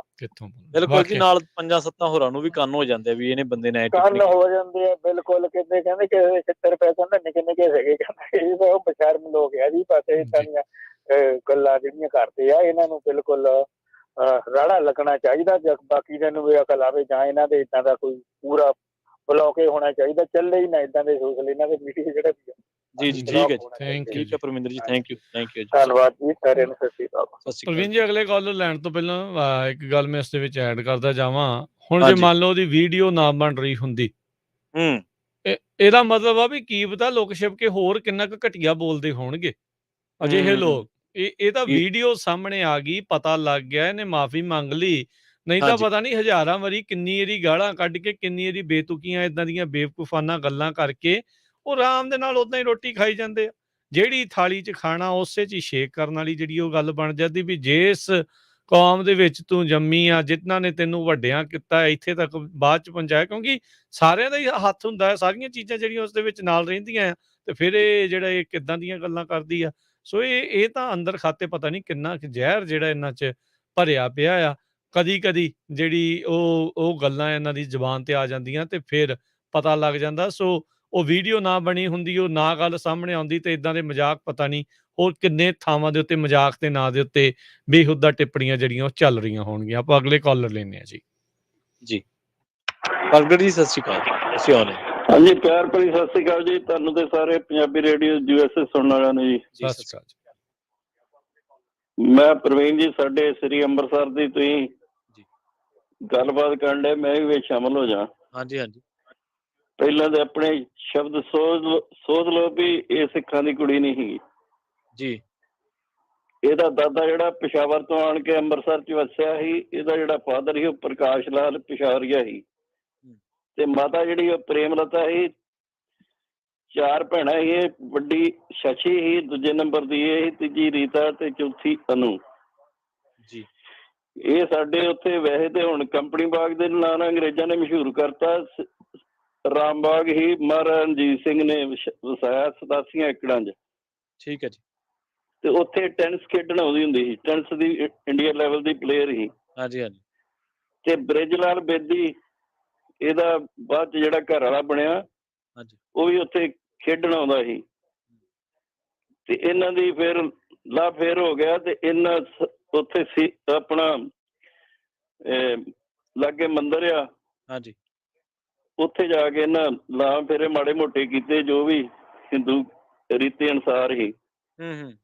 ਤੇ ਇਹ ਫੇਰ ਬੇਦੀ ਬਣੀ, ਪਹਿਲਾਂ ਨਹੀਂ ਇਹ ਬੇਦੀ ਜੀ। ਠੀਕ ਹੈ ਜੀ। ਇਹ ਹਿੰਦੂ ਹੀ ਫੈਮਿਲੀ ਸਾਰੀ ਜੀ। ਚਲੋ ਕਿਤੋਂ ਵੀ ਸੌਰੀ ਨਹੀਂ, ਸਿੱਖ ਨਹੀਂ ਹੈ। ਮੈਂ ਸ਼ਾਇਦ ਅੰਮ੍ਰਿਤਸਰ ਕਿਹਾ ਜੀ, ਅੰਮ੍ਰਿਤਸਰ ਤੋਂ ਬੀਬੀ ਭਾਰਤੀ ਸਿੰਘ। ਨਹੀਂ ਸਿੱਖ, ਚਲੋ ਤੁਹਾਡੀ ਗੱਲ ਫੇਰ ਦੁਬਾਰਾ ਸੁਣ ਲਿਓ ਜੇ ਮੈਂ ਹੀ ਗਲਤ ਹੋ ਸਕਦਾ ਜੀ। ਨਹੀਂ ਕੋਈ ਗੱਲ ਨਹੀਂ ਜੀ, ਕੋਈ ਨਹੀਂ। ਮੁੜ ਕੇ ਸਿੱਖੀ ਹੋ ਗਈ ਜਦੋਂ ਬੇਦੀ ਨੇ ਬ੍ਰਿਜ ਬੇਦੀ ਨੇ ਵਿਆਹ ਕਰਾ ਲਿਆ। ਜੀ ਜੀ, ਠੀਕ ਹੈ। ਤੇ ਦੂਜੀ ਗੱਲ, ਇੱਕ ਇਹਨਾਂ ਦੀ ਬੇਟੀ ਹੋਈ, ਉਹ ਆਪ ਬੇਦੀ ਸਾਹਿਬ ਬੜੇ ਤਗੜੇ ਜਰਨਲਿਸਟ ਤੇ ਸਮਾਜ ਸੇਵਕ ਸੀ। ਤੇ ਸਾਡੇ ਉਹ ਪਰਮ ਪਿਆਰੇ ਮਿੱਤਰਾਂ ਚੋਂ ਹੀ, ਸਾਡੇ ਘਰਾਂ ਦੇ ਨੇੜੇ ਰਹਿੰਦੇ ਸ੍ਰੀ ਅੰਮ੍ਰਿਤਸਰ। ਬਾਕੀ ਸਾਰਾ ਕੁਝ ਤੁਸੀਂ ਜਾਣਦੇ ਹੀ ਜੇ ਜੀ। ਪਰ ਜਦੋਂ ਬੇਰੀ ਨੂੰ ਆਪਾਂ ਮਾਰਦੇ ਆ ਨਾ ਪੱਥਰ ਫਲ ਖਾਣ ਲਈ ਜੀ, ਤੇ ਲੋਕ ਉਸੇ ਨੂੰ ਪੱਥਰ ਮਾਰਦੇ ਲੋਕੀ ਜਿੱਥੋਂ ਕੋਈ ਲਾਭ ਹੋਵੇ। ਤੁਹਾਨੂੰ ਮੈਂ ਆਪਣਾ ਦੱਸਦਾ, ਮੈਂ BA ਤੱਕ ਪੜ੍ਹਦਾ, ਮੈਨੂੰ ਨਹੀਂ ਪਤਾ। ਲੋਕੀ ਕਈ ਵਾਰ ਹਿੰਦੂ ਮਖੌਲ ਕਰਦੇ ਹੁੰਦੇ ਵੀ ਤੁਹਾਡੇ 12 ਵੱਜ ਗਏ ਹੁਣ, ਵੀ ਤੁਸੀਂ ਜੋ ਮਰਜ਼ੀ ਬੋਲ ਦੇਣਾ, ਅਸੀਂ ਇਹ ਸਮਝਦੇ ਹੁੰਦੇ ਹਾਂ ਜੀ। ਤੇ ਹੋਰ ਇਹੋ ਜਿਹੇ ਮੇਰੇ ਵਰਗੇ ਕਈ ਹੋਣਗੇ ਜਿਨ੍ਹਾਂ ਨੂੰ ਨਹੀਂ ਪਤਾ ਵੀ 12 ਕਿੱਦਾਂ ਵੱਜਦੇ ਆ। ਤੇ ਹੁਣ ਸਾਰੀ ਦੁਨੀਆ ਨੂੰ ਪਤਾ ਲੱਗ ਗਿਆ ਵੀ ਸਿੱਖਾਂ ਦੇ 12 ਰਾਤ ਨੂੰ ਵੱਜਦੇ ਸੀ, ਜਦੋਂ ਧੀਆਂ ਭੈਣਾਂ ਛਡਾ ਕੇ ਲਿਆਉਂਦੇ ਜੀ ਜੀ। ਤੇ ਜਿੱਥੇ ਇਹਨੇ ਏਡਾ ਸਾਡਾ ਨੁਕਸਾਨ ਕੀਤਾ ਸਾਡੀ ਕੌਮ ਦਾ, ਇਹ ਭਾਰਤੀ ਜਨਤਾ ਪਾਰਟੀ ਜਾ ਕੇ ਉੱਥੇ ਅੰਮ੍ਰਿਤਸਰ ਨੂੰ ਵੀ ਸਮਝੋ ਬਦਨਾਮ ਕੀਤਾ, ਸਾਡੇ ਸਾਰੇ ਇਲਾਕੇ ਨੂੰ। ਜਿੱਥੇ ਇਹ ਇੰਨੀ ਇਹਦੀ ਮਾਨਤਾ ਹੈ, ਉੱਥੇ ਵੇਖੋ ਥੱਲੇ ਵੀ ਆ ਗਈ ਆਪ। ਧੰਨਵਾਦ ਜੀ ਤੁਹਾਡਾ ਸਾਰਿਆਂ ਦਾ। ਬਿਲਕੁਲ ਪਰ ਅਸੀਂ ਇਹ ਤਾਂ ਨਹੀਂ ਕਹਿ ਸਕਦੇ ਪ੍ਰਗਟ ਜੀ ਵੀ ਜਦੋਂ ਕੋਈ ਬੰਦਾ ਟਿੱਪਣੀ ਕਰੂਗਾ ਤੇ ਫਿਰ ਸਾਡੇ ਇਤਿਹਾਸ ਬਾਰੇ ਲੋਕਾਂ ਨੂੰ ਪਤਾ ਲੱਗੂਗਾ। ਇਹ ਤਾਂ ਮੇਰੇ ਖਿਆਲ ਹੈ ਇਹ ਗੱਲ ਜਿਹੜੀ ਹੈ ਸਾਨੂੰ ਥੋੜ੍ਹੀ ਜਿਹੀ ਵਿਚਾਰਨੀ ਪੈਣੀ ਆ। ਪਰ ਇੰਨਾ ਜ਼ਰੂਰ ਹੈ ਵੀ ਚਲੋ ਇਤਿਹਾਸ ਦੁਨੀਆ ਨੂੰ ਪਤਾ ਹੋਵੇ, ਚੰਗੀ ਗੱਲ ਆ, ਇਤਿਹਾਸ ਤੋਂ ਲੋਕ ਵਾਕਿਫ ਹੋਣ, ਚੰਗੀ ਗੱਲ ਆ। ਪਰ ਇਹ ਕੋਈ ਵੀ ਬੰਦਾ ਕਿਸੇ ਵੀ ਫਿਰਕੇ ਦੇ ਵਿੱਚੋਂ ਆ, ਹਰ ਇੱਕ ਦੇ ਧਾਰਮਿਕ ਜਜ਼ਬਾਤਾਂ ਦੀ ਕਦਰ ਕਰਨਾ ਉਹਦਾ ਇੱਕ ਵੈਸੇ ਸੋਸ਼ਲੀ ਫਰਜ਼ ਨੀਗਾ, ਇੱਕ ਨੈਤਿਕ ਫਰਜ਼ ਵੀ ਹੈ ਕਿ ਆਪਣਾ ਇੱਕ ਨੈਤਿਕਤਾ ਹੁੰਦੀ ਹੈ ਬੰਦੇ 'ਚ ਕਿ ਯਾਰ ਮੈਂ ਕਿਸੇ ਦੇ ਧਾਰਮਿਕ ਭਾਵਨਾਵਾਂ ਨੂੰ ਠੇਸ ਜਿਹੜੀ ਆ ਉਹ ਨਹੀਂ ਪਹੁੰਚਾਉਣੀ। ਵਾਕਿਆ ਇੱਕ ਗੱਲ ਤੁਹਾਡੀ ਸਹੀ ਹੈ ਕਿ ਬੀਬੀ ਦਾ ਗ੍ਰਾਫ ਬਹੁਤ ਉੱਚਾ ਸੀ ਲੋਕਪ੍ਰਿਯਤਾ ਦੇ ਮਾਮਲੇ ਦੇ ਵਿੱਚ ਵੀ। ਬੱਚਾ ਜਾਂ ਜਿਹੜਾ ਬੰਦਾ ਅਫਸਰਸ਼ਾਹੀ ਨੂੰ ਜਾਣਦਾ ਉਹਨੂੰ ਪਤਾ ਹੈ ਕਿ ਕਿਰਨ ਬੇਦੀ ਕੌਣ ਆ। ਪਰ ਇਸ ਲੈਵਲ ਤੇ ਜਾ ਕੇ ਔਰ ਲਿਖਣੀਆਂ ਕਿਤਾਬਾਂ ਤੇ ਟਿੱਪਣੀਆਂ ਕਰਨੀਆਂ ਹੇਠਲੇ ਦਰਜੇ ਦੀਆਂ ਇਹ ਗੱਲਾਂ ਸੌਂਦੀਆਂ ਨਹੀਂ, ਨਾ ਹੀ ਇਹਨਾਂ ਗੱਲਾਂ ਦਾ ਆਪਸ ਵਿੱਚ ਦੀ ਕੋਈ ਮੇਲ ਆ। ਮੈਚ ਹੈ। ਇੱਕ ਪਾਸੇ ਤੁਸੀਂ ਕਿਤਾਬ ਲਿਖ ਕੇ ਆਪਣੇ ਆਪ ਨੂੰ ਇੰਟੈਲੈਕਚੁਅਲ ਦੀ ਕੈਟਾਗਰੀ ਦੇ ਵਿੱਚ ਦਰਸਾ ਰਹੇ ਹੋ ਕਿ ਹਾਂਜੀ ਫੀਅਰਲੈਸ ਗਵਰਨੈਂਸ, ਆਪਣੇ ਆਪ ਦੇ ਵਿੱਚ ਹੀ ਬਹੁਤ ਵੱਡਾ ਨਾਂ ਹੈ ਜਿਹੜਾ ਉਹ ਰੱਖਿਆ ਹੋਇਆ, ਫੀਅਰਲੈਸ ਕਿ ਡਰ ਰਹਿਤ ਗਵਰਨੈਂਸ, ਜੋ ਪ੍ਰਸ਼ਾਸਨ ਸਾਡਾ ਜਿਵੇਂ ਸਰਕਾਰਾਂ ਗਵਰਨ ਕਰਦੀਆਂ ਨੇ ਜਿਹਨੂੰ ਅਸੀਂ ਗਵਰਨਮੈਂਟ ਕਹਿ ਦਿੰਦੇ ਹਾਂ। ਤਾਂ ਮਤਲਬ ਕਿਤਾਬਾਂ ਲਿਖਣੀਆਂ, ਕਿਤਾਬਾਂ ਤੇ ਟਿੱਪਣੀਆਂ ਕਰਨੀਆਂ ਹੇਠਲੇ ਲੈਵਲ ਦੀਆਂ, ਇਹ ਤਾਂ ਕੱਲ ਨੂੰ ਤੁਹਾਡੇ ਤੇ ਕਿੰਤੂ ਹੋ ਜਾਊਗਾ ਕਿ ਤੁਸੀਂ ਵਾਕਈ ਕਿਤਾਬ ਆਪ ਲਿਖੀ ਹੈ ਜਾਂ ਫਿਰ ਇਕੱਲਾ ਉੱਤੇ 4 ਅੱਖਰ ਨਾਲ ਹੀ ਲਿਖੇ ਆ। ਬਿਲਕੁਲ ਦਰਜਨ ਤੋਂ ਵੱਧ ਮੈਨੂੰ ਲੱਗਦਾ ਇਹਨੇ ਕਿਤਾਬਾਂ ਅਵਾਰਡ ਜਿਹੜੇ ਸੌਰੀ ਇਸਨੂੰ ਜਿਹੜੇ ਉਹ ਮਿਲ ਚੁੱਕੇ ਆ। ਇਹ ਤਾਂ ਹੋ ਨਹੀਂ ਸਕਦਾ ਵੀ ਇਹਨੂੰ ਇਹ ਚੀਜ਼ਾਂ ਦਾ ਜਿਹੜਾ ਪਤਾ, ਨਾਲੇ ਉਹ ਇਨਸਾਨ ਹੀ ਕਾਹਦਾ ਵੀ ਜਿਹਨੂੰ ਬਾਰ-ਬਾਰ ਇਹ ਦੱਸਣਾ ਪਵੇ ਵੀ ਭਾਈ ਕਿਸੇ ਦੀਆਂ ਧਾਰਮਿਕ ਭਾਵਨਾਵਾਂ ਨਹੀਂ ਭੜਕਾਈ ਦੀਆਂ ਵੀ ਹਾਂਜੀ ਉਹ ਤੇਰੇ ਉਸ ਪੜ੍ਹੇ ਲਿਖੇ ਹੋਣ ਦਾ, ਉਸ IPS ਬਣੇ ਹੋਣ ਦਾ, ਲੈਫਟੀਨੈਂਟ ਗਵਰਨਰ ਬਣੇ ਹੋਣ ਦਾ ਉਹਦਾ ਕੀ ਫਾਇਦਾ ਹਨਾ ਵੀ ਕੀ ਇਹਦੇ ਤੇ ਕਿਤਾਬ ਵੀ ਛਾਪੀ ਗਈ ਸੀ, ਪੰਜਾਬ ਦੀ ਦਲੇਰ ਧੀ ਕਿਰਨ ਬੇਦੀ। ਹੁਣ ਦੇਖੋ ਵੀ ਹੁਣ ਉਹਦੇ ਨਾਂ ਦੇ ਉੱਤੇ ਇਦਾਂ ਦੀਆਂ ਚੀਜ਼ਾਂ ਜਿਹੜੀਆਂ ਬੜੀਆਂ ਹੋਣ, ਕਿਤਾਬ ਹੋਣ ਇਦਾਂ ਦੀ ਲਿਖੀ ਹੋਵੇ ਤੇ ਗੱਲ ਇਹ ਇਦਾਂ ਦੀ ਬੇਤੁਕੀ ਬੇਹੁਦਾ ਜਿਹੜੀ ਉਹ ਕਰੇ, ਫਿਰ ਇਹ ਕਿੱਥੇ ਮੇਲ ਆਪਸ ਦੇ ਵਿੱਚ ਹਨਾ ਵੀ ਇਹ ਕੀ ਜਿਹੜੀਆਂ ਚੀਜ਼ਾਂ ਆ ਆਪਣੀਆਂ ਫੀਅਰਲੈਸ ਨਾਂ ਦੇ ਉੱਤੇ, ਦਲੇਰੀ ਦੇ ਨਾਂ ਦੇ ਉੱਤੇ, ਮੈਂ ਡੇਅਰ ਕਰਦੀ ਹਾਂ, ਇਹ ਸਾਰੀਆਂ ਚੀਜ਼ਾਂ ਦੇ ਨਾਂ ਦੇ ਉੱਤੇ ਇਹਨੇ ਆਪਣਾ ਪੂਰਾ ਕਰੀਅਰ ਜਿਹੜਾ ਚਮਕਾਇਆ ਆ ਰਿਟਾਇਰਮੈਂਟ ਤੋਂ ਬਾਅਦ ਵਿੱਚ, ਕੋਈ ਦੋ ਰਾਵਾਂ ਨਹੀਂ ਹੈਗੀਆਂ ਹਨਾ। ਪਰ ਇਦਾਂ ਦੀਆਂ ਗੱਲਾਂ ਜਿਹੜੀਆਂ ਉਹ ਕਰਨੀਆਂ ਇਹ ਸ਼ੋਭਦੀਆਂ ਨਹੀਂ ਆ। ਮਾਫੀ ਇਸਨੇ ਜ਼ਰੂਰ ਮੰਗ ਲਈ ਆ, ਪਰ ਜਿੱਦਾਂ ਇੱਕ ਕਾਲਰ ਪਹਿਲਾਂ ਵੀ ਕਹਿ ਕੇ ਗਏ ਪ੍ਰਵੀਨ ਵੀ ਅਜਿਹਿਆਂ ਦੇ ਉੱਤੇ ਕਾਰਵਾਈ ਜਿਹੜੀ ਉਹ ਕਰਵਾਈ ਹੋਵੇ ਤਾਂ ਚੰਗੇ ਰਹਿੰਦੇ ਆ, ਫਿਰ ਇਹਨਾਂ ਨੂੰ ਜਿਹੜਾ ਸੂਤ ਰਹਿੰਦੇ ਇਹਨਾਂ ਨੂੰ ਸਬਕ ਰਹਿੰਦਾ ਆ। ਨਹੀਂ ਤਾਂ ਅਜਿਹੇ ਹੋਰ ਪਤਾ ਨਹੀਂ ਕਿੰਨੇ ਕੁ ਕਿਰਨ ਬੇਦੀ ਜਿਹੜੀਆਂ ਹੋਣਗੀਆਂ ਜਾਂ ਹੋਣਗੇ ਜਿਹੜੇ ਆਪਣੇ ਮਨ ਦੇ ਵਿੱਚ ਇਦਾਂ ਦੇ ਖਿਆਲਾਤ ਲਈ ਬੈਠੇ ਆ ਤੇ ਉਹ ਕਿਸੇ ਨਾ ਕਿਸੇ ਦਿਨ ਇਹ ਜਿਹੜਾ ਜ਼ਹਿਰ ਆ ਉਹ ਫੇਰ ਜਿਹੜੇ ਉਗਲਣਗੇ। ਸੋ ਸਮੇਂ ਰਹਿੰਦੇ ਹੋਏ ਉਹਨਾਂ ਦੇ ਉੱਤੇ ਬੰਨ ਜਿਹੜੇ ਉਹ ਲਾਉਣ ਦੀ ਜ਼ਰੂਰਤ ਰਹਿੰਦੀ ਆ। ਜੀ ਬਿਲਕੁਲ ਜੀ ਬਿਲਕੁਲ, ਬੰਨ ਲੱਗਣੇ ਚਾਹੀਦੇ ਆ ਔਰ ਬੰਨ ਐਸੇ ਲੱਗਣੇ ਚਾਹੀਦੇ ਆ ਵੀ ਜਿਹੜੇ ਲੋਕ ਆ ਉਹਨਾਂ ਨੂੰ ਕੰਨ ਹੋਣ ਕਿ ਇਸ ਤਰ੍ਹਾਂ ਦੀਆਂ ਧਾਰਮਿਕ ਜਜ਼ਬਾਤ ਭਾਵੇਂ ਕੋਈ ਮਿਨੋਰਟੀ ਆ ਭਾਵੇਂ ਕੋਈ ਮੈਜੋਰਟੀ ਹੈ, ਇਸ ਤਰ੍ਹਾਂ ਨਹੀਂ ਹੋਣਾ ਚਾਹੀਦਾ। ਅੱਜ ਸਾਨੂੰ ਇਸ ਗੱਲ ਦੀ ਬੜੀ ਦੁੱਖ ਹੈ ਕਿ ਅਸੀਂ ਹੋਰਾਂ ਚੀਜ਼ਾਂ ਤੇ ਚਰਚਾ ਕਰਨ ਦੀ ਬਜਾਏ ਸਾਨੂੰ ਇਹੋ ਜਿਹੇ ਜਿਹੜੇ ਲੋਕ ਆ ਉਹ ਇਹੋ ਜਿਹੀਆਂ ਗੱਲਾਂ 'ਚ ਉਲਝਾ ਲੈਂਦੇ ਆ, ਜਦ ਕਿ ਹੋਰ ਕੰਸਟਰਕਟਿਵ ਜਿਹੜੇ ਮਸਲੇ ਆ ਉਹਨਾਂ ਤੇ ਡਿਬੇਟ ਹੋਣੀ ਚਾਹੀਦੀ ਆ, ਉਹਨਾਂ ਤੇ ਗੱਲ ਹੋਣੀ ਚਾਹੀਦੀ ਆ। ਪਰ ਅੱਜ ਵੇਖੋ ਵੀ ਸਾਨੂੰ ਇੱਕ ਬੀਬੀ ਦੀ ਟਿੱਪਣੀ ਕਰਕੇ ਜਿਹੜਾ ਉਹਦੇ ਤੇ ਚਰਚਾ ਕਰਨੀ ਪੈ ਰਹੀ ਔਰ ਵਾਰ-ਵਾਰ, ਇੱਕ ਵਾਰ ਨਹੀਂ ਵਾਪਰਿਆ, ਇਸ ਤੋਂ ਪਹਿਲਾਂ ਵੀ ਬੀਜੇਪੀ ਨਾਲ ਜੁੜੇ ਲੋਕਾਂ ਨੇ ਕਦੋਂ-ਕਦੋਂ ਸਿੱਖਾਂ ਤੇ ਧਾਰਮਿਕ ਤੌਰ ਤੇ ਭੜਕਾਊ ਟਿੱਪਣੀਆਂ ਕੀਤੀਆਂ, ਬਾਅਦ ਦੇ ਵਿੱਚ ਮਾਫ਼ੀਆਂ ਵੀ ਮੰਗੀਆਂ। ਇਹਦੇ ਤੇ ਚਰਚਾ ਜ਼ਰੂਰ ਕਰਾਂਗੇ। ਸਟੂਡੀਓ ਦਾ ਨੰਬਰ ਹੈ 408-272-5200। ਹੁਣ ਵੇਲਾ ਹੋ ਚੱਲਿਆ ਇੱਕ ਛੋਟੀ ਜਿਹੀ ਬ੍ਰੇਕ ਲੈਣ ਦਾ। ਬ੍ਰੇਕ ਤੋਂ ਪਹਿਲਾਂ ਸਾਡੇ ਨਾਲ ਜੁੜੇ ਨੇ ਜਸਪਾਲ ਸਿੰਘ ਜੀ, ਇਹਨਾਂ ਦੀ ਰਾਏ ਨੂੰ ਵੀ ਆਪਾਂ ਸ਼ਾਮਲ ਕਰ ਲੈਂਦੇ ਹਾਂ। ਜੀ ਰਾਜ ਜੀ ਸਤਿ ਸ਼੍ਰੀ ਅਕਾਲ ਜੀ, ਤੁਸੀਂ ਆਉਣੇ ਰਹੋ। ਹਾਂਜੀ ਸਤਿ ਸ਼੍ਰੀ ਅਕਾਲ ਰਾਜ ਜੀ। ਸਤਿ ਸ਼੍ਰੀ ਅਕਾਲ ਜੀ। ਸਤਿ ਸ਼੍ਰੀ ਅਕਾਲ ਜੀ। ਸਤਿ ਸ਼੍ਰੀ ਅਕਾਲ। ਹਾਂਜੀ, ਜਿਹੜੀ ਇਹ ਕਿਰਨ ਬੇਦੀ ਨੇ ਕੀਤੀ ਹੈ ਟਿੱਪਣੀ, ਇਹ ਮਤਲਬ ਸਿੱਖਾਂ ਦਾ ਮਜ਼ਾਕ ਉਡਾਇਆ ਜੀ। ਤੇ ਮਤਲਬ ਉੱਥੇ ਜਿਹੜੇ ਲੋਕ ਵੀਡੀਓ ਦੇਖੀ ਹੈ ਮੈਂ ਥੋੜੀ ਜਿਹੀ, ਉਹ ਲੋਕ ਦੇਖੋ ਵੀ ਕਹੇ ਜੀ ਹਾਦਸੀ ਮਤਲਬ ਤਾੜੀਆਂ ਮਾਰਨ ਲੱਗ ਗਏ ਵੀ ਉਹ ਕਿਸ ਘਟੀਆ ਤਰੀਕੇ ਨਾਲ ਹੱਸੇ ਨੇ ਉਹ ਲੋਕ। ਇਹ 2-2.5 ਸਾਲ ਮਤਲਬ ਪਹਿਲਾਂ ਕੁਮਾਰ ਵਿਸ਼ਵਾਸ ਨੇ ਵੀ ਕੀਤੀ ਸੀਗੀ ਇਹ ਟਿੱਪਣੀ ਸੇਮ ਇਦਾਂ ਦੀ ਹੋਈ ਬਿਲਕੁਲ। ਹਾਂਜੀ ਸੇਮ ਇਹੀ ਟਿੱਪਣੀ। ਤੇ ਇਹ ਜਾ ਕੇ ਮਤਲਬ ਦੇਖੋ ਵੀ ਇਹ ਲੋਕ ਜਾ ਕੇ ਕਿਹੜੀ ਪਾਰਟੀ ਨਾਲ ਜੁੜ ਜਾਂਦੇ ਨੇ ਇਹ। ਤੇ ਹੁਣ ਇਹ ਪੰਜਾਬ ਦੇ ਵਿੱਚ ਸਿੱਖਾਂ ਦੇ ਉੱਤੇ ਡੋਰੇ ਪਾ ਰਹੇ ਨੇ ਸਰਦਾਰਾਂ ਦੇ ਉੱਤੇ ਬੀਜੇਪੀ ਵਾਲੇ। ਤੇ ਘੱਟੋ ਘੱਟ ਇਹਨਾਂ ਨੂੰ ਇਹ ਤਾਂ ਪੁੱਛਣਾ ਚਾਹੀਦਾ ਨਾ ਵੀ ਜਿਹੜੇ ਹੁਣ ਆਉਂਦੇ ਨੇ ਜਾਂ ਜਿਹੜੇ ਨਵੇਂ ਗਏ ਨੇ ਸਾਡੇ ਚੋਂ, ਵੀ ਤੁਸੀਂ ਦੱਸੋ ਹੁਣ ਤੁਹਾਡਾ ਉੱਥੇ ਮਤਲਬ ਕਿੰਨੀ ਕੁ ਰਿਸਪੈਕਟ ਕਰਨਗੇ ਜਾਂ ਕਿੰਨੀ ਕਰ ਰਹੇ ਨੇ ਇਹ। ਘੱਟੋ ਘੱਟ ਜੇ ਉਹੀ ਮਤਲਬ ਇੰਨੀ ਕੁ ਮਤਲਬ ਆਪਣੇ ਆਪ ਦੇ ਵਿੱਚ ਪੁੱਛ ਲੈਣ ਇਹਨਾਂ ਨੂੰ, ਤੇ ਇਹਨਾਂ ਨੂੰ ਵੀ ਥੋੜਾ ਜਿਹਾ ਪਤਾ ਲੱਗ ਜਾਵੇ ਵੀ ਅਸੀਂ ਗਾਹਾਂ ਨੂੰ ਤਾਂ ਨਹੀਂ ਕੋਈ ਕਰੂਗਾ ਤੇ ਜਾਂ ਫਿਰ ਘੱਟੋ ਘੱਟ ਇਹਨਾਂ ਨੂੰ ਕੋਰਟ ਦੇ ਵਿੱਚ ਇੱਕ ਵਾਰੀ ਜੱਜ ਸਾਹਿਬ ਕੋਲੋਂ ਝਾੜਾਂ ਜ਼ਰੂਰ ਪੈਣੀਆਂ ਚਾਹੀਦੀਆਂ ਨੇ ਇਹੋ ਜਿਹੇ ਲੋਕਾਂ ਨੂੰ, ਜਿਹੜੇ ਮਤਲਬ ਲੋਕਾਂ ਦੇ ਕਿੰਨੇ ਲੋਕਾਂ ਦੇ ਇਹਨਾਂ ਨੇ ਮਤਲਬ ਕੀਤਾ ਹੈਗਾ, ਭੜਕਾਇਆ ਹੈਗੀਆਂ ਭਾਵਨਾਵਾਂ ਨੂੰ ਠੇਸ ਪਹੁੰਚਾਈ ਆ। ਤੇ ਘੱਟੋ ਘੱਟ ਇੱਕ ਵਾਰੀ ਕੋਰਟ ਦੇ ਵਿੱਚ ਇਹਨਾਂ ਨੂੰ ਜ਼ਰੂਰ ਖਿੱਚਣਾ ਚਾਹੀਦਾ ਇਹੋ ਜਿਹੇ ਲੋਕਾਂ ਨੂੰ, ਤੇ ਇਹ ਜ਼ਰੂਰ ਇਹਨਾਂ ਦਾ ਮਤਲਬ ਕੁਝ ਨਾ ਕੋਈ ਹੱਲ ਅੱਗੇ ਲਈ ਤਾਂ ਹੋ ਸਕਦਾ ਜੀ। ਜੀ ਥੈਂਕ ਯੂ ਜੀ ਜਸਪਾਲ, ਥੈਂਕ ਯੂ ਜਸਪਾਲ ਜੀ, ਮਿਹਰਬਾਨੀ ਜੀ। ਸੋ ਆਪਾਂ ਇੱਥੇ ਪ੍ਰਵੀਨ ਜੀ ਆਪਾਂ ਇੱਕ ਬ੍ਰੇਕ ਲੈਂਦੇ ਹਾਂ ਤੇ ਬ੍ਰੇਕ ਤੋਂ ਬਾਅਦ ਮੁੜ ਕੇ ਫਿਰ ਆਉਂਦੇ ਹਾਂ ਜੀ ਫਿਰ ਵਾਪਸ ਤੇ ਆਪਣੀ ਗੱਲਬਾਤ ਜਿਹੜੀ ਉਹ ਜਾਰੀ ਰੱਖਾਂਗੇ।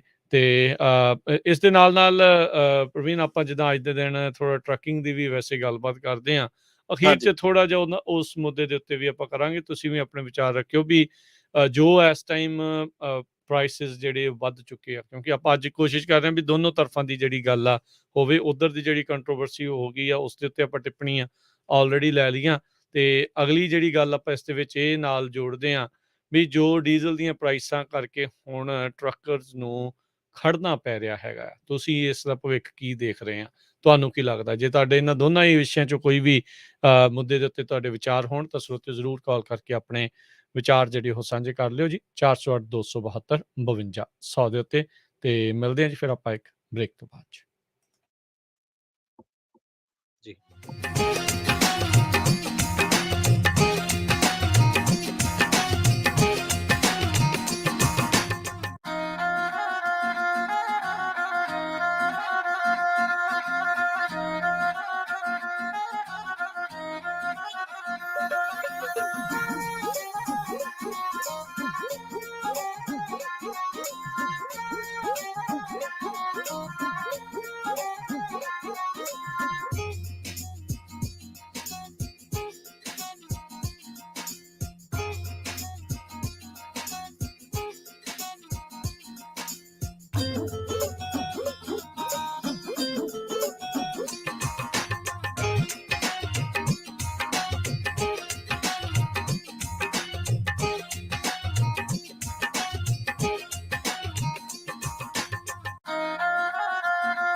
ਤੁਸੀਂ ਸੁਣ ਰਹੇ ਹੋ Punjabi radio USA KWRU Fresno 1300 AM, KLHC Bakersfield 1350 AM, KOBO Yuba City 1450 AM, KIID Sacramento 1470 AM, KCVR Lodi Stockton 1570 AM। ਜੇਕਰ ਕਰਵਾਉਣਾ ਚਾਹੁੰਦੇ ਹੋ ਤੁਸੀਂ US ਇਮੀਗ੍ਰੇਸ਼ਨ ਦਾ ਕਿਸੇ ਵੀ ਤਰੀਕੇ ਦਾ ਕੰਮ ਤਾਂ ਹਮੇਸ਼ਾ ਯਾਦ ਰੱਖੋ ਟੇਕੇਣਾ ਇਮੀਗ੍ਰੇਸ਼ਨ ਲਾ ਫਰਮ। ਫੈਮਿਲੀ ਪਟੀਸ਼ਨਸ, ਅਸਾਈਲਮ ਦੇ ਕੇਸਿਸ ਦੇ ਜਾਂ ਹੋਰ ਕਿਸੇ ਵੀ ਤਰੀਕੇ ਦੀ US ਇਮੀਗ੍ਰੇਸ਼ਨ ਦੇ ਕੰਮ ਦੇ ਲਈ ਕਾਲ ਕਰੋ ਅਟਾਰਨੀ ਜੇ ਟੇਕਿਆਣਾ 4159900503 415-909-0503। ਅਟਾਰਨੀ ਟੇਕਿਆਣਾ ਪੰਜਾਬੀ ਰੇਡੀਓ USA ਦੇ ਉੱਤੇ ਹਰ ਸ਼ਨੀਚਰਵਾਰ 9 ਤੋਂ 10:30 ਵਜੇ ਤੱਕ ਕੈਲੀਫੋਰਨੀਆ ਟਾਈਮ ਦੇ ਮੁਤਾਬਕ ਇਮੀਗ੍ਰੇਸ਼ਨ ਸ਼ੋਅ ਵੀ ਲੈ ਕੇ ਹਾਜ਼ਰ ਹੁੰਦੇ ਹਨ। ਲਾਈਫ ਇੰਸ਼ੋਰੈਂਸ, ਪਰਿਵਾਰ ਪ੍ਰਤੀ ਜ਼ਿੰਮੇਵਾਰੀ ਦਾ ਅਹਿਸਾਸ। ਆਪਣੇ ਜਾਣ ਪਿੱਛੋਂ ਪਰਿਵਾਰ ਨੂੰ ਆਰਥਿਕ ਤੌਰ ਤੇ ਮਜ਼ਬੂਤ ਛੱਡ ਕੇ ਜਾਓ। ਬੱਚਿਆਂ ਦੀ ਪੜ੍ਹਾਈ ਦੇ ਖਰਚੇ, ਮਾਰਗੇਜ ਦੇ ਫਿਕਰ ਤੋਂ ਆਪਣੇ ਪਰਿਵਾਰ ਨੂੰ ਬਚਾਉਣ ਲਈ ਅੱਜ ਹੀ ਆਪਣੀ ਲਾਈਫ ਇੰਸ਼ੋਰੈਂਸ ਕਰਵਾਓ। ਖਾਲਸਾ ਇੰਸ਼ੋਰੈਂਸ ਏਜੰਸੀ ਵਾਲੇ ਤੁਹਾਨੂੰ ਸੇਮ ਡੇ ਵਿਦਆਊਟ ਮੈਡੀਕਲ ਤੁਹਾਡੀਆਂ ਜ਼ਰੂਰਤਾਂ ਦੇ ਅਨੁਸਾਰ ਵਧੀਆ ਲਾਈਫ ਇੰਸ਼ੋਰੈਂਸ ਪਾਲਿਸੀ ਲੈ ਕੇ ਦੇਣਗੇ। ਫ੍ਰੀ ਕੋਟ ਦੇ ਲਈ ਹੋਰ ਜਾਣਕਾਰੀ ਦੇ ਲਈ ਅੱਜ ਹੀ ਕਾਲ ਕਰੋ ਖਾਲਸਾ ਇੰਸ਼ੋਰੈਂਸ ਏਜੰਸੀ 4082722500 408-272-2500। ਸ਼ਰਤਾਂ ਲਾਗੂ। California license number 0F89805।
ਤੁਸੀਂ ਸੁਣ ਰਹੇ ਹੋ Punjabi radio USA KCVR 1570 AM Stockton Modesto KOBO Yuba City 1450 AM KIID Sacramento 1470 AM KWRU Fresno 1300 AM KLHC Bakersfield 1350 AM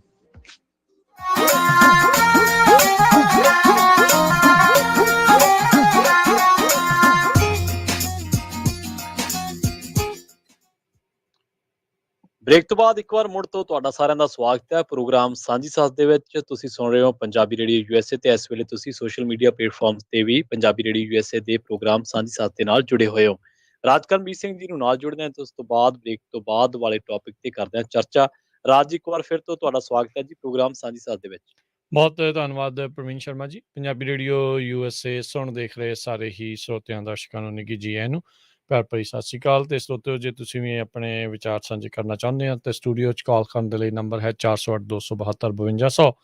break ਤੋਂ ਪਹਿਲਾਂ ਆਪਾਂ ਕਿਰਨ ਬੇਦੀ ਦੇ ਦੁਆਰਾ ਕੀਤੀਆਂ ਗਈਆਂ ਬੇਹੂਦੀਆਂ ਟਿੱਪਣੀਆਂ ਦੇ ਉੱਤੇ ਚਰਚਾ ਕਰ ਰਹੇ ਸੀ ਤੇ ਪ੍ਰੋਗਰਾਮ ਦੇ ਇਸ ਹਿੱਸੇ ਦੇ ਵਿੱਚ ਆਪਾਂ ਥੋੜਾ ਚਿਰ ਗੱਲ ਕਰਨੀ ਆ ਜਿਹੜੀ ਟਰੱਕਿੰਗ ਇੰਡਸਟਰੀ ਦੇ ਜੋ ਇਸ ਟਾਈਮ ਹਾਲ ਜਿਹੜਾ ਉਹ ਚੱਲ ਰਿਹਾ ਹੈ। ਬਹੁਤ ਸਾਰੇ ਜਿਹੜੇ ਟਰੱਕਰਸ ਆ ਉਹ ਕਾਲ ਕਰਕੇ ਪਰੇਸ਼ਾਨੀ ਦੇ ਨਾਲ ਗੱਲ ਕਰਦੇ ਆ, ਚਿੰਤਾ ਦੇ ਨਾਲ ਜਿਹੜੀ ਉਹ ਗੱਲ ਕਰਦੇ ਆ ਵੀ ਪਤਾ ਨਹੀਂ ਭਵਿੱਖ ਸਾਡਾ ਕਿੱਦਾਂ ਦਾ ਇਸ ਚੀਜ਼ ਦੇ ਵਿੱਚ ਬਣਨ ਵਾਲਾ ਆ। ਡੀਜ਼ਲ ਦੀਆਂ ਪ੍ਰਾਈਸਾਂ, ਖਰਚੇ ਜਿਹੜੇ ਆ ਉਹ ਵੱਧ ਚੁੱਕੇ ਨੇ ਪੱਲਿਓਂ, ਜਿਹੜੇ ਉਹ ਪਾ ਕੇ ਜਿਹੜਾ ਆ ਉਹ ਉਹਨਾਂ ਨੂੰ ਕੰਮ ਜਿਹੜਾ ਉਹ ਚਲਾਉਣਾ ਪੈ ਰਿਹਾ ਹੈਗਾ। ਸੋ ਡਾਲਰ ਜਿਹੜੇ ਕਹਿੰਦੇ ਵੀ ਪੱਲਿਓਂ ਪਾ ਕੇ ਜਿਹੜਾ ਉਹ ਖਰਚਾ ਹੁਣ ਹੋ ਰਿਹਾ ਹੈਗਾ ਆ। ਸੋ ਇਹ ਜਿਹੜੀ ਸਥਿਤੀ ਹੈ ਇਸ ਟਾਈਮ ਬਣੀ ਪਈ ਆ। ਸੋ ਜਿੱਦਾਂ ਮੈਂ ਪਹਿਲਾਂ ਵੀ ਦੱਸ ਰਿਹਾ ਸੀਗਾ ਪ੍ਰਵੀਨ, ਵੀ ਸਥਿਤੀ ਜਿਹੜੀ ਕੁਛ ਇਸ ਹਿਸਾਬ ਦੇ ਨਾਲ ਬਣ ਗਈ ਹੈਗੀ ਆ ਵੀ ਹੁਣ ਲੋਕਾਂ ਦੇ ਲਈ ਗੁਜ਼ਾਰਾ ਕਰਨਾ ਕਿਤੇ ਨਾ ਕਿਤੇ ਟਰੱਕਰਸ ਦੇ ਲਈ ਔਖਾ ਹੋ ਗਿਆ ਆ।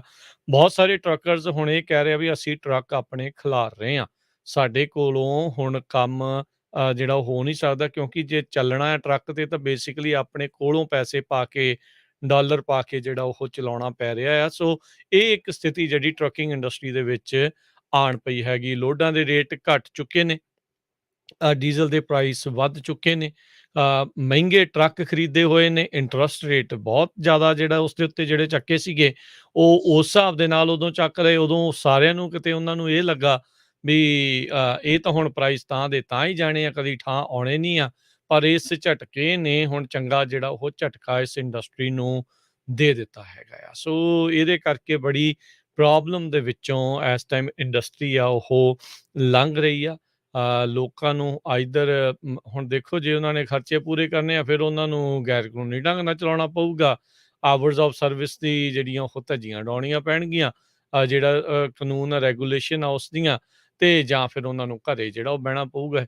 ਇਹ ਦੋਨੋਂ ਚੀਜ਼ਾਂ ਦੇ ਕਰਕੇ ਨੁਕਸਾਨ ਹੀ ਜਿਹੜਾ ਉਹ ਨੁਕਸਾਨ ਹੋ ਰਿਹਾ ਆ। ਸੋ ਅਸੀਂ ਪੰਜਾਬੀ ਰੇਡੀਓ USA ਤੋਂ ਟਰੱਕਿੰਗ ਵਾਲੇ ਪ੍ਰੋਗਰਾਮ ਦੇ ਵਿੱਚ ਰੌਲਾ ਪਾ ਕੇ ਆਖਦੇ ਰਹੇ ਸਾਰਿਆਂ ਨੂੰ ਵੀ ਭਾਈ ਟੂ ਐਕਸਪੈਂਸਿਵ ਆ, ਦੇਖ ਕੇ ਲਿਓ ਵੀ ਜੇ ਤੁਹਾਡਾ ਅਸਲ ਦੇ ਵਿੱਚ ਸਰਦਾ ਆ, ਜੇ ਤੁਹਾਡਾ ਮੈਥ ਵਰਕ ਕਰਦਾ ਆ।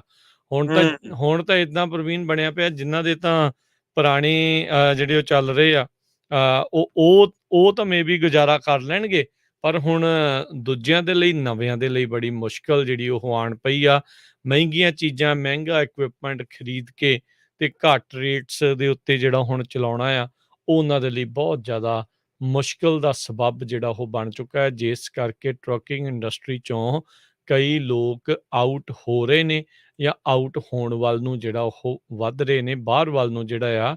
ਇਹ ਅੱਜ ਦੀਆਂ ਪਰਿਸਥਿਤੀਆਂ ਜਿਹੜੀਆਂ ਆ, ਇਹ ਸਥਿਤੀਆਂ ਜਿਹੜੀਆਂ ਅੱਜ ਦੀਆਂ ਨਾ, ਉਹ ਉਹਨਾਂ ਨੂੰ ਉਸ ਇੰਡਸਟਰੀ 'ਚੋਂ ਬਾਹਰ ਨੂੰ ਧੱਕ ਰਹੀਆਂ ਨੇ। ਸੋ ਸਰੋਤਿਓ, ਤੁਸੀਂ ਵੀ ਜਿੰਨੇ ਵੀ ਟਰੱਕਰਸ ਆ ਜਾਂ ਹੋਰ ਜਿਹੜੇ ਇਸ ਪੇਸ਼ੇ ਦੇ ਨਾਲ ਜੁੜੇ ਆ, ਉਹ ਜਿਹੜੇ ਜ਼ਰੂਰ ਤੁਸੀਂ ਕਾਲ ਕਰਕੇ ਆਪਣੇ ਵਿਚਾਰ ਜਿਹੜੇ ਉਹ ਸਾਂਝੇ ਕਰ ਸਕਦੇ ਹੋ 408-272-5200 ਦੇ ਉੱਤੇ। ਹਾਂਜੀ, ਬਿਲਕੁਲ।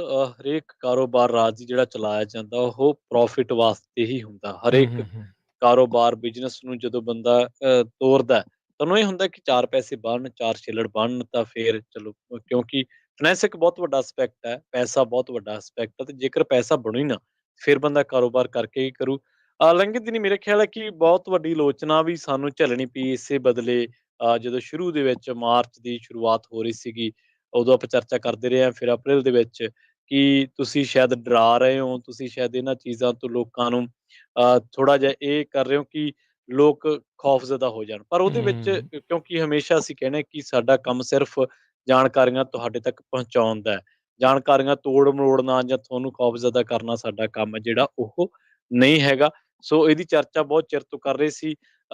ਵਾਹ-ਸਵਾਹ ਇਹ ਵੀ ਲੱਗਦੀ ਰਹੀ। ਵਾਹ-ਸਵਾਹ ਦਾ ਮਤਲਬ ਜਦੋਂ ਆਪਾਂ ਨੋਰਮਲ ਲੋਕਾਂ ਨਾਲ ਗੱਲਬਾਤ ਕਰਦੇ ਹਾਂ ਕਿ ਬਈ ਹੁਣ ਜਿਹੜਾ ਅਗਲਾ ਦੌਰ ਆ ਰਿਹਾ ਉਹ ਥੋੜ੍ਹਾ ਜਿਹਾ ਮੰਦੇ ਦਾ ਹੋਊਗਾ, ਕ੍ਰਿਟੀਕਲ ਹੋਊਗਾ ਤੇ ਅੱਜ ਉਹ ਚੀਜ਼ਾਂ, ਉਹ ਗੱਲਾਂ ਵਾਪਰ ਰਹੀਆਂ ਨੇ। ਉਹਨਾਂ ਗੱਲਾਂ ਤੇ ਆਪਾਂ ਚਰਚਾ ਕਰ ਰਹੇ ਹਾਂ ਕਿ ਟਰੱਕਰਸ ਨੂੰ ਹੁਣ ਥੋੜ੍ਹਾ-ਥੋੜ੍ਹਾ ਜਿਹੜਾ ਆਪਣਾ ਕੰਮ ਆ ਉਹ ਘਟਾਉਣਾ ਪੈ ਰਿਹਾ। ਪਰ ਤੁਸੀਂ ਦੇਖੋ ਵੀ ਤੇਲ ਦੀਆਂ, ਗੈਸ ਦੀਆਂ ਕੀਮਤਾਂ ਕਰਕੇ ਜੇਕਰ ਇਸ ਤਰ੍ਹਾਂ ਹੁੰਦਾ ਤਾਂ ਇਹਦਾ ਅਸਰ ਆਉਣ ਵਾਲੇ ਟਾਈਮ ਦੇ ਵਿੱਚ ਬਾਜ਼ਾਰ ਤੇ ਵੀ ਦੇਖਣ ਨੂੰ ਮਿਲੂਗਾ। ਪੈਣਾ ਹੀ ਉਹਦਾ ਪੈਣਾ। ਕਾਰਨ ਵੱਡਾ ਇਹ ਆ ਵੀ ਜਦੋਂ ਕਮਾਈ ਘਟੂਗੀ, ਪਰਚੇਜ਼ਿੰਗ ਪਾਵਰ ਜਦੋਂ ਘਟੂਗੀ ਤਾਂ ਉਹਦੀ ਜਿਹੜੀ ਬਾਜ਼ਾਰ ਤੇ ਅਸਰ ਆ ਉਹਦਾ ਪੈਣਾ ਸੁਭਾਵਿਕ ਆ, ਕਿਉਂਕਿ ਜਿਵੇਂ-ਜਿਵੇਂ ਕਮਾਈ ਘਟਦੀ ਹੈ ਫਿਰ ਉਵੇਂ-ਉਵੇਂ ਖਰਚਾ ਘਟਦਾ। ਤਾਂ ਇਹ ਚੀਜ਼ਾਂ ਇੱਕ ਦੂਜੇ ਦੇ ਪੂਰਕ ਨੇ, ਚੇਨ ਆ ਇਹ ਸਾਰੀ ਕਿ ਕਿਵੇਂ ਬੰਦੇ ਦੀ ਕਮਾਈ ਵੱਧਦੀ ਹੈ ਫਿਰ ਬਾਜ਼ਾਰ ਦੇ ਵਿੱਚ ਇਨਵੈਸਟ ਕਰਦਾ, ਬਾਜ਼ਾਰ ਚਲਾਉਂਦਾ ਪੈਸਾ, ਖੁੱਲੇ ਹੱਥ ਨਾਲ ਵਰਤਦਾ ਪੈਸਾ, ਫਿਰ ਬਾਜ਼ਾਰ ਨੂੰ ਥੋੜ੍ਹਾ ਜਿਹਾ ਹੁਲਾਰਾ ਮਿਲਦਾ। ਜੇਕਰ ਉਹਦਾ ਹੱਥ ਤੰਗ ਆ, ਆਪਦਾ ਹੀ ਹੱਥ ਤੰਗ ਆ, ਤਾਂ ਫਿਰ ਉਹ ਬਾਜ਼ਾਰ ਦੇ ਵਿੱਚ ਘੱਟ ਲਾਉਂਦਾ। ਉਹੀ ਚੀਜ਼ ਹੈ ਜਿਵੇਂ ਆਪਾਂ ਪੰਜਾਬ 'ਚ ਵੀ ਦੇਖਦੇ ਰਹੇ ਹਾਂ, ਪਿਛਲੇ ਦੌਰ ਦੇ ਵਿੱਚ ਵੀ ਜਦੋਂ ਉੱਥੇ ਫਸਲਾਂ ਦਾ ਕ੍ਰਾਈਸਿਸ ਆਇਆ ਸੀ ਜਾਂ ਸੁੰਡੀ ਕਰਕੇ ਜਾਂ ਰੇਹਾਂ ਜੀ। ਮਿਲੀਬਗ ਕਰਕੇ ਨਰਮਾ ਵਿਲਟ ਜਿਹੜੀ ਕਪਾਹ ਵਿਲਟ, ਤਾਂ ਉਦੋਂ ਬਾਅਦ ਕਿੰਨਾ ਔਖਾ ਹੋ ਗਿਆ ਸੀ ਇੱਕ ਵਾਰੀ ਜ਼ਿਮੀਂਦਾਰਾਂ ਦਾ, ਮਜ਼ਦੂਰ ਭਰਾਵਾਂ ਦਾ। ਉਹੀ ਚੀਜ਼ ਇੱਥੇ ਕਿ ਜੇਕਰ ਅੱਜ ਟਰੱਕ ਜਿਹੜੇ ਆ ਆਫ ਰੋਡ ਹੋ ਰਹੇ ਆ ਜਾਂ ਰੋਕਣੇ ਪੈ ਰਹੇ ਆ, ਤਾਂ ਇਹ ਬੇਸ਼ੱਕ ਅੱਜ ਦੇ ਲਈ ਸਾਨੂੰ ਸਿਰਫ ਇਹ ਰੋਕ ਦਿਖਦੀ ਆ, ਪਰ ਇਹਦੇ ਆਉਣ ਵਾਲੇ ਜਿਹੜੇ ਅਸਰ ਆ, ਜਿਹੜੇ ਆਉਣ ਵਾਲੇ ਇੰਪੈਕਟ ਆ, ਉਹਨਾਂ ਤੋਂ ਸ਼ਾਇਦ ਬਚਣਾ ਵੀ ਸਾਨੂੰ ਔਖਾ ਹੋਊਗਾ। ਜੀ। ਜੀ ਪ੍ਰਵੀਨ, ਇਹ ਸਥਿਤੀ ਕਾਫੀ ਮਾੜੀ ਜਿਹੜੀ ਉਹ ਬਣ ਜਾ ਸਕਦੀ ਆ, ਜੀ। ਕਿਉਂਕਿ ਜੇ ਟਰੱਕ ਖੜ ਜਾਂਦੇ ਆ ਤਾਂ ਸਪਲਾਈ ਚੇਨ ਡਿਸਟਰਪਸ਼ਨ ਹੋ ਜਾਂਦੀ ਆ। ਯਾਨੀ ਕਿ ਸਮਾਨ ਜਿਹੜਾ ਬਣ ਕੇ ਸਟੋਰ ਦੀਆਂ ਸ਼ੈਲਫਾਂ ਤੱਕ ਪਹੁੰਚਣਾ, ਜਿੱਥੇ ਜਾ ਕੇ ਆਪਾਂ ਖਰੀਦਣਾ ਆ, ਘਰਾਂ ਨੂੰ ਲੈ ਕੇ ਆਉਣਾ ਆ, ਉੱਥੇ ਜੇ ਸਮਾਨ ਨਹੀਂ ਪਹੁੰਚੂਗਾ, ਉਹ ਇੱਕ ਬੜੀ ਜਿਹੜੀ ਪ੍ਰੋਬਲਮ ਆ ਉਸ ਦੇ ਵਿੱਚੋਂ ਜਿਹੜੇ ਉਹ ਲੰਘ ਸਕਦੇ ਆ ਸਕਦੀ ਆ। ਹੁਣ ਕਹਿੰਦੇ ਵੀ $1000 ਤਕਰੀਬਨ ਖਰਚਾ ਆ ਜਾਂਦਾ ਆ ਡੀਜ਼ਲ ਦਾ ਟੈਂਕ ਜਿਹੜਾ ਉਹ ਭਰਾਉਣ ਨੂੰ। ਸੋ ਬਹੁਤ ਜ਼ਿਆਦਾ ਮੁਸ਼ਕਿਲ ਆ। ਇਸੇ ਦੇ ਨਾਲ ਪ੍ਰਵੀਨ ਇੱਕ ਹੋਰ ਪ੍ਰੋਬਲਮ ਆਣ ਪਈ ਆ, ਕਿਉਂਕਿ ਸਭ ਨੂੰ ਪਤਾ ਵੀ ਹੁਣ ਤੇਲ ਮਹਿੰਗਾ ਆ, ਜਿਹੜਾ ਚੋਰੀ ਕਰੂਗਾ ਉਹਨੇ ਵੇਚ ਲੈਣਾ ਹੈ ਕਿਤੇ ਨਾ ਕਿਤੇ। ਚੋਰੀ ਕਿਤੇ ਨੂੰ ਤਾਂ ਉਹ ਇੱਕ ਹਿਸਾਬ ਦੇ ਨਾਲ ਫ੍ਰੀ ਦਾ ਮਿਲਦਾ ਆ।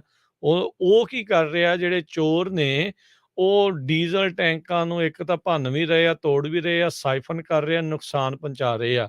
ਜੀ। ਡੀਜ਼ਲ ਦੀ ਚੋਰੀ ਦੇ ਨਾਲ ਇਕਵਿਪਮੈਂਟ ਦੇ ਨੁਕਸਾਨ ਦਾ ਵੀ ਜਿਹੜਾ ਆ ਹੁਣ ਖਰਚਾ ਇਹਨਾਂ ਡਰਾਈਵਰਾਂ ਦੇ ਸਿਰ, ਇਹਨਾਂ ਕੰਪਨੀਆਂ ਦੇ ਸਿਰ ਜਿਹੜਾ ਉਹ ਹੁਣ ਪੈ ਰਿਹਾ ਹੈਗਾ ਆ।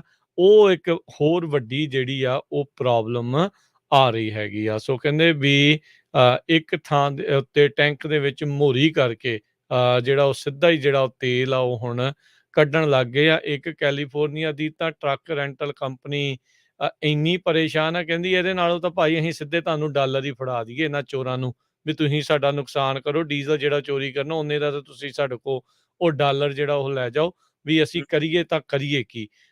ਇਹ ਜਿਹੜੀਆਂ ਵੱਧ ਰਹੀਆਂ ਕੀਮਤਾਂ ਦੇ ਨਾਲ ਟਰੱਕਿੰਗ ਦੇ ਵਿੱਚ ਇਹ ਬਹੁਤ ਵੱਡੀ ਜਿਹੜੀ ਪ੍ਰੋਬਲਮ ਆ ਉਹ ਆ ਰਹੀ ਆ। ਤੇ ਜਿਹੜੀ ਚੀਜ਼ ਦਾ ਫਿਕਰਮੰਦੀ ਅਸੀਂ ਜਿਹੜੀ ਜ਼ਾਹਰ ਕੀਤੀ ਆ ਵੀ ਜਿਨ੍ਹਾਂ ਨੇ ਹੁਣ ਦੇਖੋ ਮਹਿੰਗੇ ਪ੍ਰਵੀਨ ਨੇ ਟਰੱਕ ਲਏ ਆ, ਉਹਨਾਂ ਦੇ ਲਈ ਇਹ ਨੰਬਰਸ ਨਹੀਂ ਵਰਕਆਊਟ ਨਹੀਂ ਕਰ ਸਕਦੇ। ਲਾਈਕ ਜਿਹੜਾ ਕੋਈ ਆਮ ਬੰਦਾ ਮਾੜਾ ਮੋਟਾ ਵੀ ਮੈਥ ਹਿਸਾਬ ਨੂੰ ਜਿਹੜਾ ਉਹ ਜਾਣਦਾ ਆ, ਉਹ ਜਾਣਦਾ ਆ ਵੀ 1+1 2 ਤੋਂ ਉੱਤੇ ਨਹੀਂ ਹੁਣ ਵਧਣਾ। ਜਿੰਨਾ ਮਰਜ਼ੀ ਤੁਸੀਂ ਜ਼ੋਰ ਜਿਹੜਾ ਉਹ ਲਾ ਲਵੋ, ਜੋ ਮਰਜ਼ੀ ਜਿਹੜਾ ਕਰ ਲਓ, ਇਹ ਇਕੁਏਸ਼ਨ ਬਰਾਬਰ ਨਹੀਂ ਹੋ ਪਾ ਰਹੀ। ਇਸ ਦੇ ਕਰਕੇ ਗਲਤੀਆਂ ਤੇ ਹੋਰ ਨੁਕਸਾਨ ਜਿਹੜੇ ਆ ਉਹ ਹੋ ਸਕਦੇ ਆ। ਜਿੱਦਾਂ ਤੁਸੀਂ ਪਹਿਲੋਂ ਕਿਹਾ ਵੀ ਕਈਆਂ ਨੇ ਸਾਡੀ ਪਹਿਲੋਂ ਵੀ ਆਲੋਚਨਾ ਕੀਤੀ ਵੀ ਯਾਰ ਤੁਸੀਂ ਐਵੇਂ ਡਰਾਈ ਜਾਂਦੇ, ਹੁਣ ਡਰਾਉਣ ਵਾਲੀ ਗੱਲ ਥੋੜ੍ਹੀ ਰਹੀ ਆ, ਇਹ ਤਾਂ ਹੁਣ ਅੱਖਾਂ ਦੇ ਸਾਹਮਣੇ ਆ। ਜੇ ਅੱਖਾਂ ਮੂਹਰੇ ਪਈ ਹੋਈ ਚੀਜ਼, ਸਾਹਮਣੇ ਪਈ ਹੋਈ ਚੀਜ਼ ਵੀ ਜਿਹੜੀ ਉਹ ਆਪਾਂ ਦੇਖ ਕੇ ਪਰਾਂ ਨੂੰ ਮੂੰਹ ਫੇਰ ਲਈਏ, ਕਹੀਏ ਵੀ ਨਹੀਂ ਉੱਧਰ ਠੀਕ ਆ, ਫਿਰ ਇਹਦੇ ਵਿੱਚ ਗਲਤੀ ਆਪਣੀ ਆ, ਕਿਸੇ ਹੋਰ ਦੀ ਨਹੀਂ। ਸੋ ਇਹ ਆਪਾਂ ਨੂੰ ਹੁਣ ਸਮਝਣ ਦੀ ਇਸ ਚੀਜ਼ ਦੇ ਵਿੱਚ ਪ੍ਰਵੀਨ ਜਿਹੜੀ ਉਹ ਜ਼ਰੂਰਤ ਆ।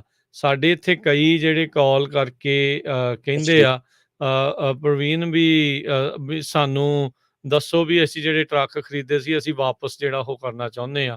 ਹੁਣ ਦੇਖੋ ਖਰੀਦਣ ਲੱਗਿਆਂ ਵੀ ਅਸੀਂ ਤੁਹਾਨੂੰ ਸਲਾਹ ਨਹੀਂ ਦਿੱਤੀ ਜਾਂ ਅਸੀਂ ਜਿਹੜਾ ਕੀਤਾ ਆ, ਹੁਣ ਇਹ ਨਹੀਂ ਪਤਾ ਵੀ ਇਹਦੇ ਵਿੱਚ ਲੀਗਲੀ ਕੋਈ ਇਹ ਚੀਜ਼ ਹੋ ਸਕਦੀ ਹੈ ਕਿ ਨਹੀਂ ਹੋ ਸਕਦੀ। ਕੀ ਜਿਹਨੇ ਖਰੀਦਿਆ ਉਹ ਇਸ ਚੀਜ਼ ਦੇ ਵਿੱਚ ਬੌਂਡ ਹੈਗਾ ਆ ਵੀ ਤੁਹਾਨੂੰ ਜਿਹੜਾ ਉਹ ਵਾਪਸ ਤੁਹਾਡੇ ਤੋਂ ਜਿਹੜਾ ਉਹ ਖਰੀਦ ਲਵੇ, ਵਾਪਸ ਤੁਹਾਡੇ ਤੋਂ ਲੈ ਲਵੇ, ਕਿਉਂਕਿ ਹੁਣ ਉਹਨਾਂ ਦੇ ਹੁਣ ਵਿਕ ਨਹੀਂ ਰਹੇ। ਵਿਕਣੇ ਕਿੱਥੇ ਸਭ ਨੂੰ ਦਿਖ ਰਿਹਾ ਵੀ ਇੰਡਸਟਰੀ ਦਾ ਜਿਹੜਾ ਇਸ ਟਾਈਮ ਹਾਲਾਤ ਜਿਹੜੇ ਉਹ ਮਾੜੇ ਨੇ। ਸੋ ਜ਼ਰੂਰ ਇਸ ਦੇ ਉੱਤੇ ਨਾ ਵਿਚਾਰਨ ਦੀ ਜਿਹੜੀ ਜ਼ਰੂਰਤ ਆ। ਇਸ ਤੋਂ ਪਹਿਲਾਂ ਵੀ ਜ਼ਿਆਦਾ ਨੁਕਸਾਨ ਵੱਲ ਨੂੰ ਜਿਹੜਾ ਆਪਾਂ ਵੱਧ ਚੱਲੀਏ, ਕੋਈ ਨਾ ਕੋਈ ਇਸ ਦੇ ਹੱਲ ਲੱਭਣ ਦੀ ਆਪਾਂ ਨੂੰ ਜਿਹੜੀ ਉਹ ਜ਼ਰੂਰਤ ਆ। ਹੱਲ ਕੀ ਆ ਉਹ ਸਾਡੇ ਕੋਲ ਨਹੀਂ, ਇਹ ਅਸੀਂ ਤੁਹਾਨੂੰ ਸਪਸ਼ਟਤਾ ਦੇ ਨਾਲ ਕਹਿ ਦੇਣਾ ਚਾਹੁੰਦੇ ਹਾਂ।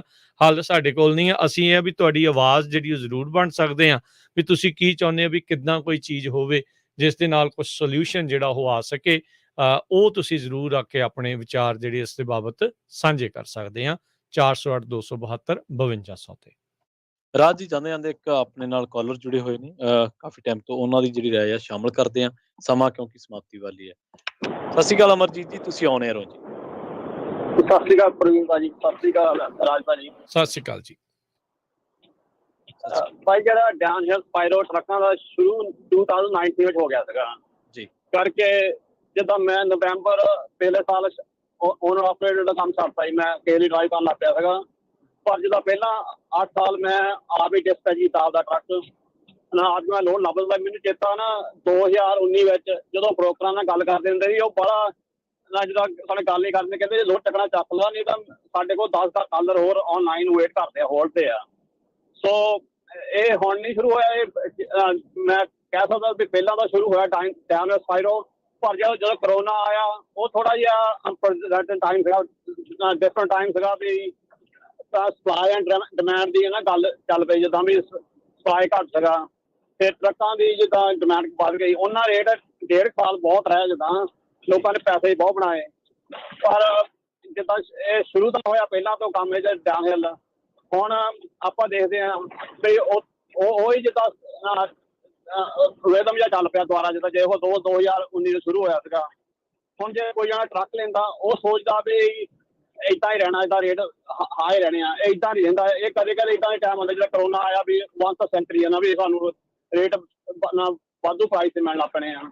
ਨਾਲੇ ਜਿਹੜਾ ਟਰੱਕ ਲੈਂਦਾ ਉਹ ਸੋਚਦਾ ਨਹੀਂ ਵੀ ਨਾ ਕਿੰਨੇ ਖਾਤੇ ਆ। ਜਦੋਂ ਤੁਸੀਂ ਟਰੱਕ ਲੈਂਦੇ ਆ ਜਾਂ ਟ੍ਰੇਲਰ ਲੈਂਦੇ ਆ, ਇਕੱਲਾ ਇਹ ਨਹੀਂ ਵੀ ਤੁਸੀਂ ਡੀਜ਼ਲ ਪਾਉਣਾ, ਵਿੱਚ ਇੰਸ਼ੋਰੈਂਸ ਆ, ਪੇਮੈਂਟ ਆ, ਨਾ 20 ਖਾਤੇ ਹੋ ਰਿਹਾ ਰਿਲੇਟਡ ਟੂ ਨਾ ਟਰੱਕਿੰਗ। ਜੇ ਤੁਸੀਂ ਆਪਦਾ ਟਰੱਕ ਤੁਸੀਂ ਓਨਰ ਆਪਰੇਟਰ ਕਰਾਉਣਾ, ਜੀ ਜੀ, ਸੋਚ ਸਮਝ ਕੇ ਕੰਮ ਕਰਨਾ ਚਾਹੀਦਾ ਹੈ ਨਾ। ਜਿਹਨਾਂ ਨੇ ਗਲਤ ਫੈਸਲੇ ਲਿਆ ਉਹਨਾਂ ਨੇ ਬਹੁਤ ਔਖਾ ਹੋਣਾ। ਜਿਹੜੇ ਐਸਟੈਬਲਿਸ਼ ਆ ਜਿਹਨਾਂ ਨੂੰ ਬਿਜ਼ਨਸ ਦਾ ਪਤਾ ਨਾ, ਉਹਨਾਂ ਨੇ ਸਰਵਾਈਵ ਕਰ ਜਾਣਾ। ਪਰ ਇਹ ਕੰਮ ਬਹੁਤ ਕੰਮ ਖਰਾਬ ਹੋਣਾ। ਜਿੱਦਾਂ ਰਾਜ ਭਾਈ ਨੇ ਕਿਹਾ ਵੀ ਚੀਜ਼ਾਂ ਮਹਿੰਗੀਆਂ ਬਹੁਤ ਲਈਆਂ, ਟਰੱਕ ਮਹਿੰਗੇ ਲਿਆ, ਟ੍ਰੇਲਰ ਉਹਨਾਂ ਨੇ ਆਈ ਥਿੰਕ ਔਖਾ ਹੀ ਆ ਜਾਂਦਾ, ਬਹੁਤ ਜ਼ਿਆਦਾ ਔਖਾ ਆ ਜਾਂਦਾ। ਠੀਕ ਆ ਮਰਜੀ, ਡੀਜ਼ਲ ਬਹੁਤ ਜ਼ਿਆਦਾ ਵਧੇ ਆ, ਸੋ ਮਹਿੰਗਾਈ ਬਹੁਤ ਆ। ਠੀਕ ਹੈ ਜੀ, ਥੈਂਕ ਯੂ ਜੀ। ਓਕੇ, ਧੰਨਵਾਦ ਦੋਨਾਂ ਭਰਾਵਾਂ ਜੀ। ਥੈਂਕ ਯੂ ਅਮਰਜੀਤ ਜੀ, ਮਿਹਰਬਾਨੀ ਜੀ। ਜੀ ਸੋ ਬਿਲਕੁਲ ਧਿਆਨ ਦੇ ਕੇ ਜਿਹੜਾ ਚੱਲਣ ਦੀ ਜ਼ਰੂਰਤ ਆ। ਜਦੋਂ ਕਿਤੇ ਵੀ ਗੱਲ ਆ ਪ੍ਰਵੀਨ, ਚਾਹੇ ਨਾ ਉਸ ਟਾਈਮ ਦੇ ਉੱਤੇ ਮਾਹੌਲ ਤੁਹਾਡੇ ਲਈ ਸੁਖਾਲਾ ਵੀ ਜਿਹੜਾ ਉਹ ਚੱਲ ਕਿਉਂ ਨਾ ਰਿਹਾ ਹੋਵੇ, ਜਦੋਂ ਤੁਸੀਂ ਕੋਈ ਵੀ ਚੀਜ਼ ਬਾਕੀ ਮਾਰਕੀਟ ਦੇ ਨਾਲੋਂ ਟੂ ਐਕਸਪੈਂਸਿਵ ਲੈਂਦੇ ਆ, it is gonna bite you, ਵੀ ਉਹਨੇ ਤੁਹਾਡੇ ਦੰਦੀ ਵੱਢਣੀ ਆ, ਕਿਤੇ ਨਾ ਕਿਤੇ ਜਾ ਕੇ ਪਿੰਚ ਜਿਹੜਾ ਉਹ ਕਰਨਾ ਆ।